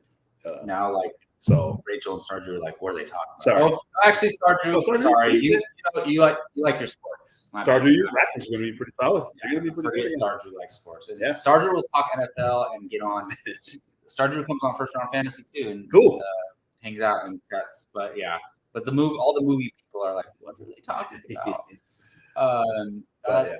Anyways, Keith, what do you want to do or talk about to wrap up the show? I was going to do unboxing, but I don't know if that might take a while. You want to do it? Let's see what you got here. Okay. All right. Well, we're still going to keep talking. Yes. We can talk about whatever we want. Ask us any questions. We'll talk about it. We did want to do a segment on the show called Theory Time. So maybe we could talk about some theories that we have. Okay. Whether it can be anything, TV, movies, anything. So, but we're going to unbox a Sideshow hot figure on camera. I've been sitting on this baby for like a year. Really? A year, yes. I have not opened this. I've had it for like a year. Okay. I have not opened it. And I have more unopened Sideshow figures. What have you gotten and opened in that time, during that time? So, I got Harley Quinn from Birds of Prey, but unfortunately, one of her pigtails was broken, snapped off. Ooh. So I had to contact Sideshow, and they still haven't. They responded, and they said, "Okay, send us pictures and explain what happened." And they haven't responded since then. So I'm working on it. At the very least, they'll send me like a new head, and I could just put it on. So, but I'm gonna call them tomorrow. Curtis asked, "What really killed the dinosaurs?" They weren't killed. They were the dinosaur. One of the dinosaurs became a sorcerer and teleported them to a new planet. And they're gonna come back and conquer Earth in 6 years. I bet there's some in the ocean, deep in the ocean, where the maybe megalodon. I don't know where I just went with the thing I just said, but it was so random. I drove through one of my trips driving from Virginia to here. I stopped in Arizona at the Barrington crater. Big, I guess, is a big meteor that hit. I forgot when. 10 million, 100 million years ago. It might have been that. I started a hashtag off planet. There we go. They've been plotting this whole time. They're gonna come wipe us out. Maybe. I don't know. Did you watch that new Jurassic World? What's it called? Dominion. Unfortunately, no. I haven't watched it yet. But no.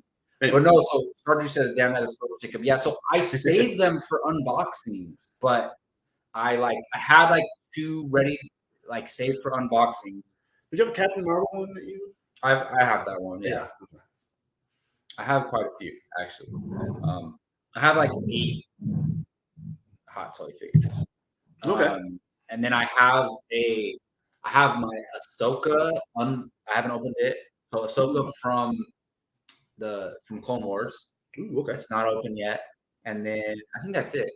That's unopened. The younger one or the older? The younger one. Younger one. Oh, from the early. Okay. Yeah. Cool. But this is, I haven't even told them what this is yet. Yes. This is Darth Maul from.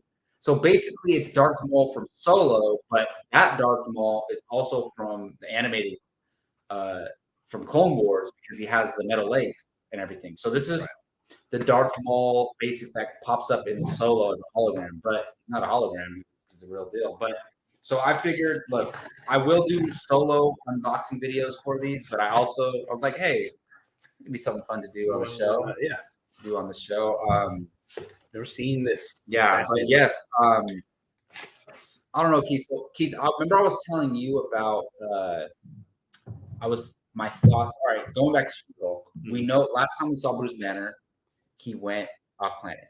Yes. Right? And we know that ship is from Sakaar.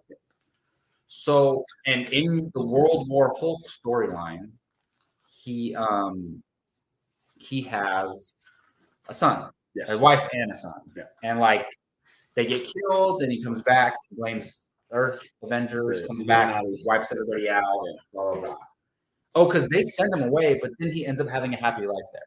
And then they come back, and I don't know, I haven't read it, but like somehow he blames them for the death of his wife and kid. But anyways, I think he had a son, and his son's there on Sakaar or wherever, and he's gonna bring his son back, and his son will be with him like through Secret War, or no, like through the rest of the movies leading up to Secret Wars. Okay. His son will eventually die.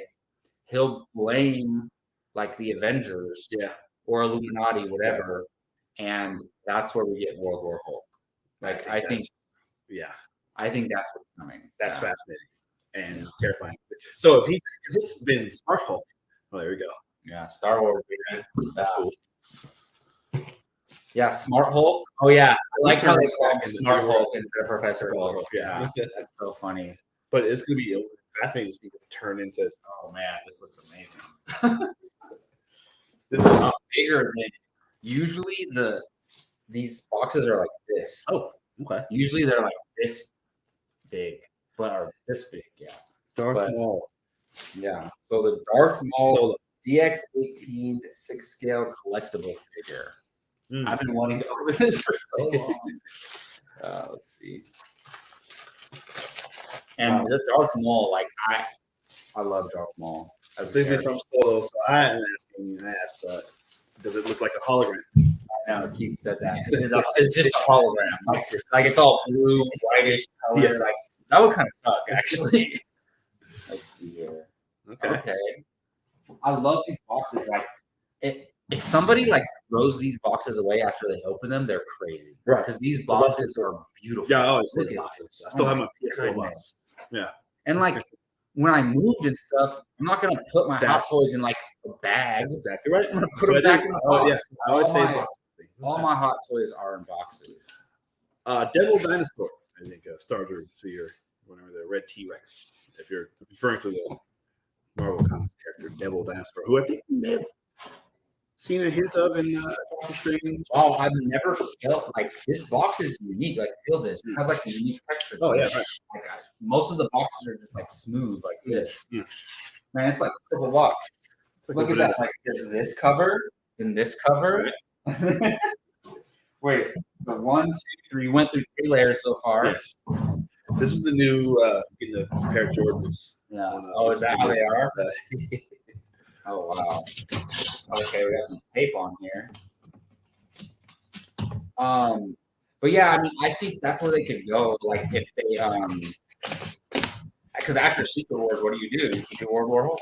Absolutely. And you can keep adjusting scales. Like it doesn't like the next threat doesn't have to be as big as Endgame. The next threat doesn't have to be as big as Secret Wars. Like you can just listen to Rampaging Incredible Hulk would be absolutely an advantage. I mean, and in the comics, you take everybody out. Yes. Always comes back like I'm going to kill everybody. And yeah, so the first cool thing I noticed is it comes with the little keychain. Cool. I love keychains. Yeah, that's awesome. What is that?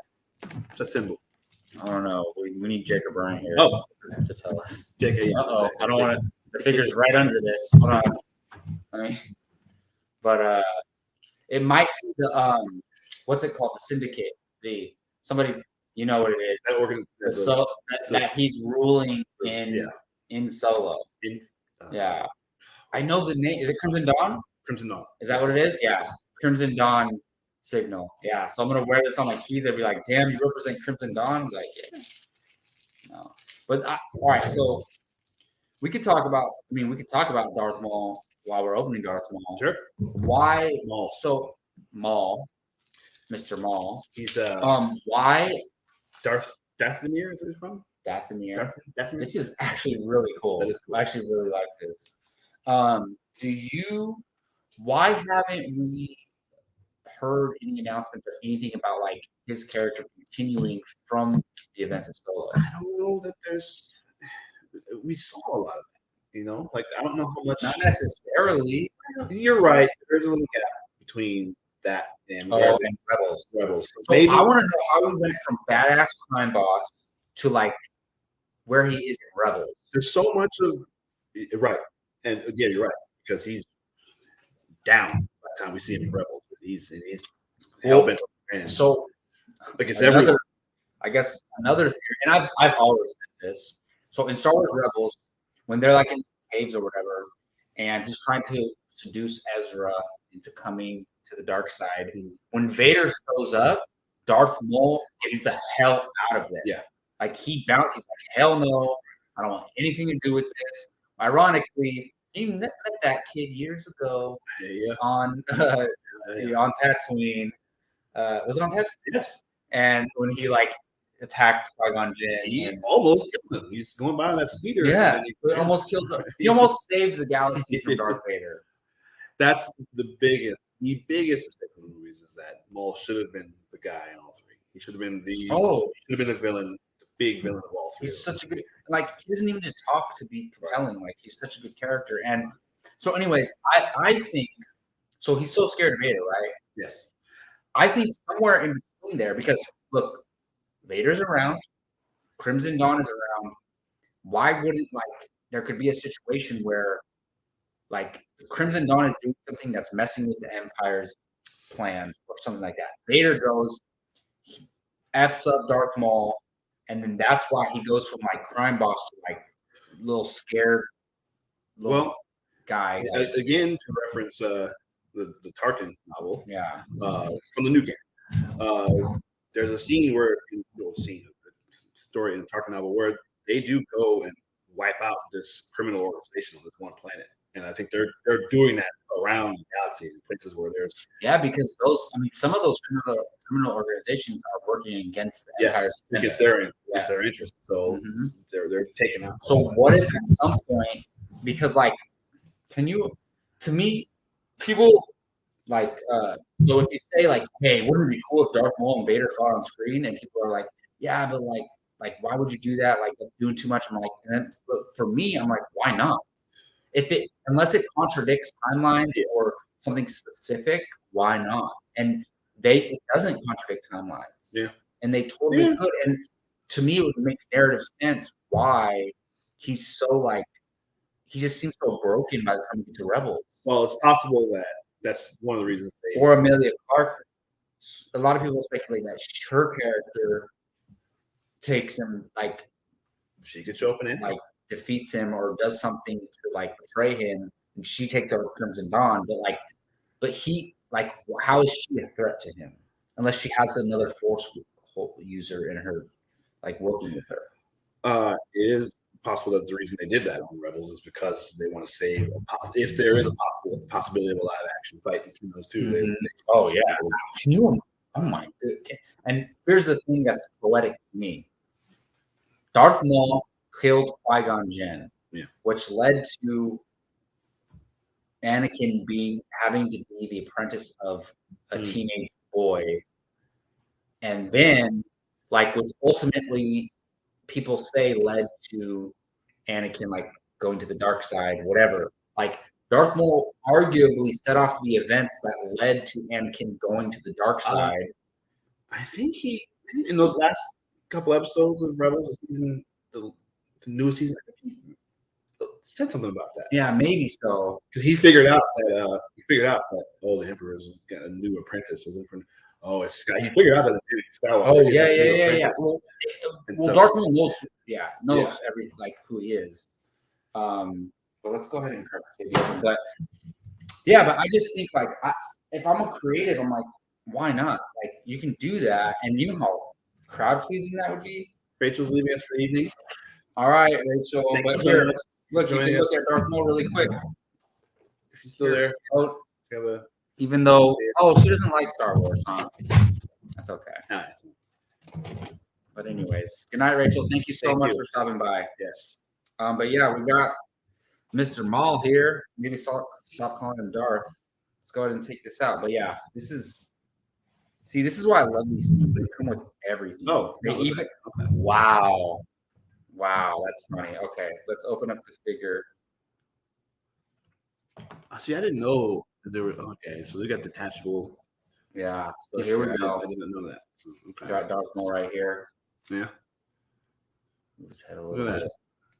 That is incredible. Very good. Wow. That's awesome. That's okay. Fine. Yeah, you don't have to be. I forgot that sheet. As soon as I held it up, I was like, wait, Not in. Rachel does not like Star Wars. No, She hasn't seen it. Yeah. That's okay. But look, he has the mechanical legs. Oh, okay, yeah, it does. But Stardew said something that caught my attention. What did he say? That I should get his brother. Yeah. Oh, yeah. You should get Savage. Do they have a hot toy of Savage Press? Because I would totally get. He's one. like yellow. Here, you want to check it out? Oh, okay. And then we got like the different hands here. Oh, it's got all the wiring. Wow. Okay. We have accessories. So look, comes with key. Okay. You were not completely wrong. They have the little holograms of Darth Maul. That's okay. And wow. All right. Amelia Clark. That's crazy. What's her character's name? Kira. I have a little hologram Kira and a little hologram Darth Maul. That is so cool. Oh wow! Look, a little Crimson Dawn necklace. Okay, yeah, that's cool. All right. So see, this is why I love hot toy figures because they come with everything. They come with everything, and look how badass this looks. Movable. Oh yeah, that's cool. That is, and I could attach this arm onto it. Like take that arm off, put this one on. Okay. So cool. Does it have the? And then I guess blades? No, I guess not. Yeah. I mean, they're actual. Oh, yeah, of course. Yeah, it's kind of yeah. But like for me, it's like okay, people are like, "Oh, like you're crazy for spending $300 on that." But like, for $300, they're giving you like as much as they can possibly give you. Like, first of all, you don't have kids, so yeah, true. True. You don't have kids. You spend whatever money you have on whatever. And then I'll give these to my kids when they're 20. Exactly. No, yeah, honestly. Yeah, they do have the blades. Let's see.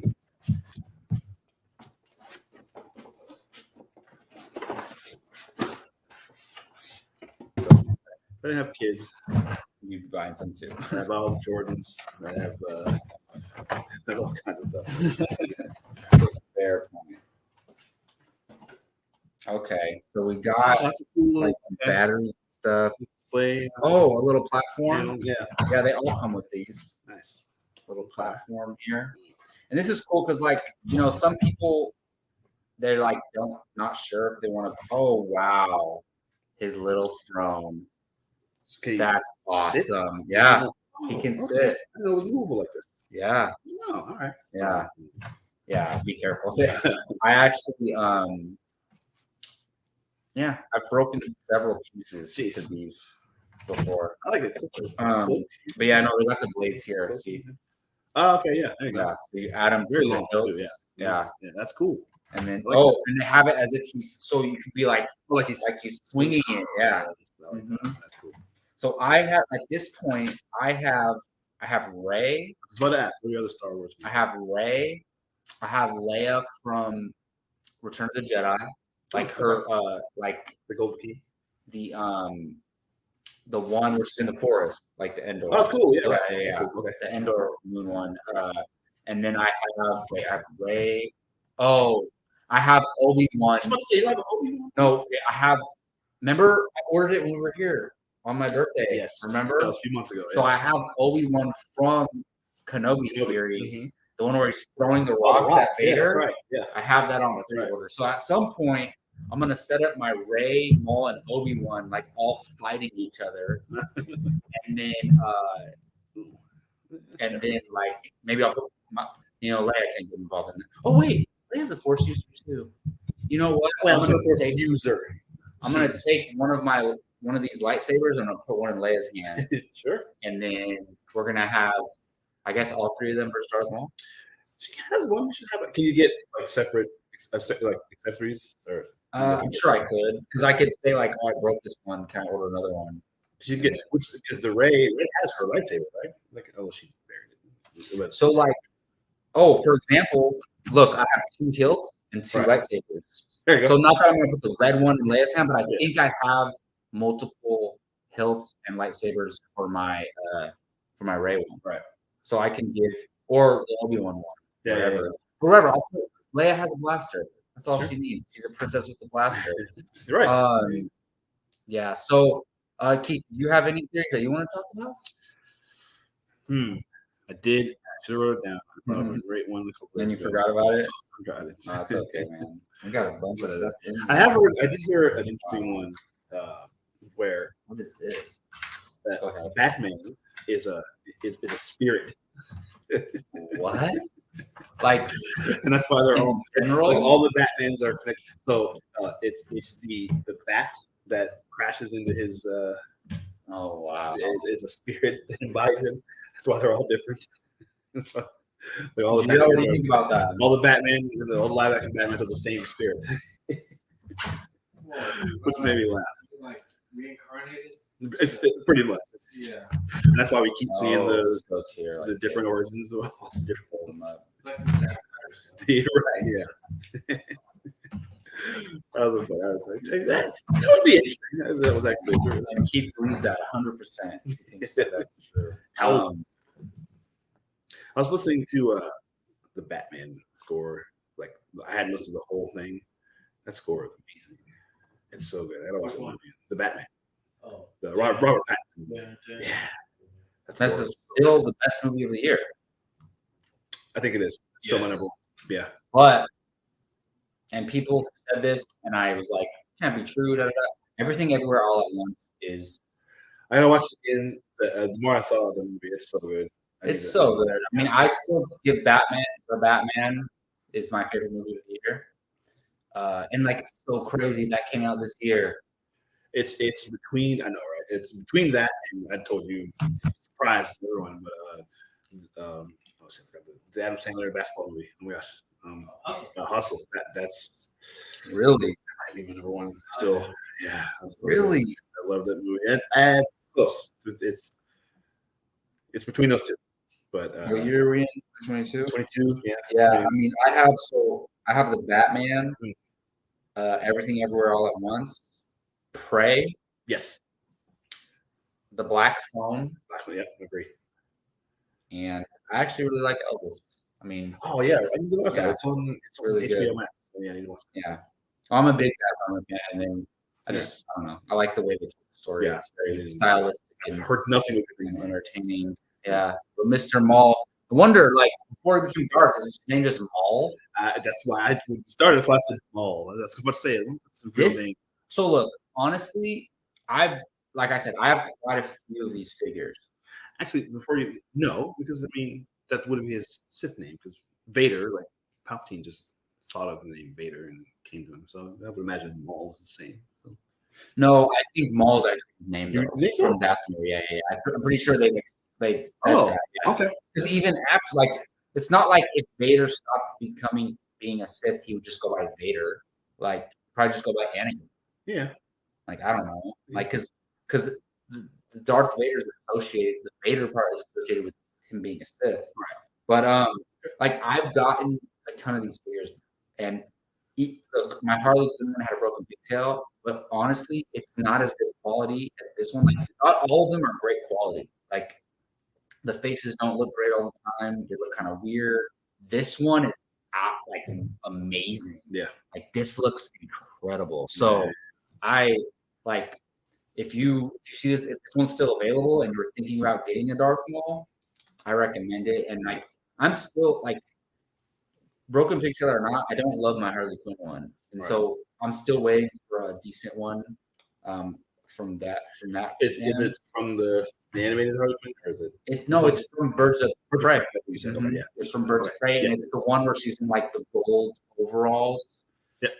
Yeah, and I don't know, it's weird, but it's the same company. It's Sideshow Hot Toys making them, so they just some are hits, some are misses. But yeah, that's gonna do it for Bartley and Barnes.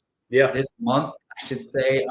Normally we're gonna be heavily focused on like content that came out that month. Yeah, normally. Yeah, and we kind of were. We talked about She-Hulk and Andor and all that. More of a catch-up. And we'll talk more movies going forward. We didn't really talk about any like new movies necessarily. But there's not a lot coming out right now. Yeah. So I mean, I texted you earlier a list of movies that are in theaters that I still need to see. Like I need to see The Woman King. I need to see Don't Worry, Darling. I there's like 3 horror movies. I want to see Barbarian, I want to see Pearl, and I want to see Smile. And like I just like haven't had time or like can't find somebody to go with. So definitely gonna talk more movies. Not talking about you, Keith. I know you're down to go anytime. Talking about other people who aren't always down. But that's gonna do it for this show. Thank you everybody for watching. Yes. Thank you, Gio. Yes, sir. For letting us host and Gio for hosting us Studios. and for being a substitute when I go take a break. Yes, I am Jacob Bartley. Let's put our names back up there for a minute here. We can even put the this thing here, even though next time we'll be in the right seats. We'll be in the right seats for these. Thank you everybody for joining us. We really appreciate it. And like I said, we're gonna do this at the end of every month. So come hang out with us, subscribe. We really appreciate it. Any last thoughts, Keith? Thank you all for joining us. Good to be back. We'll see you next time.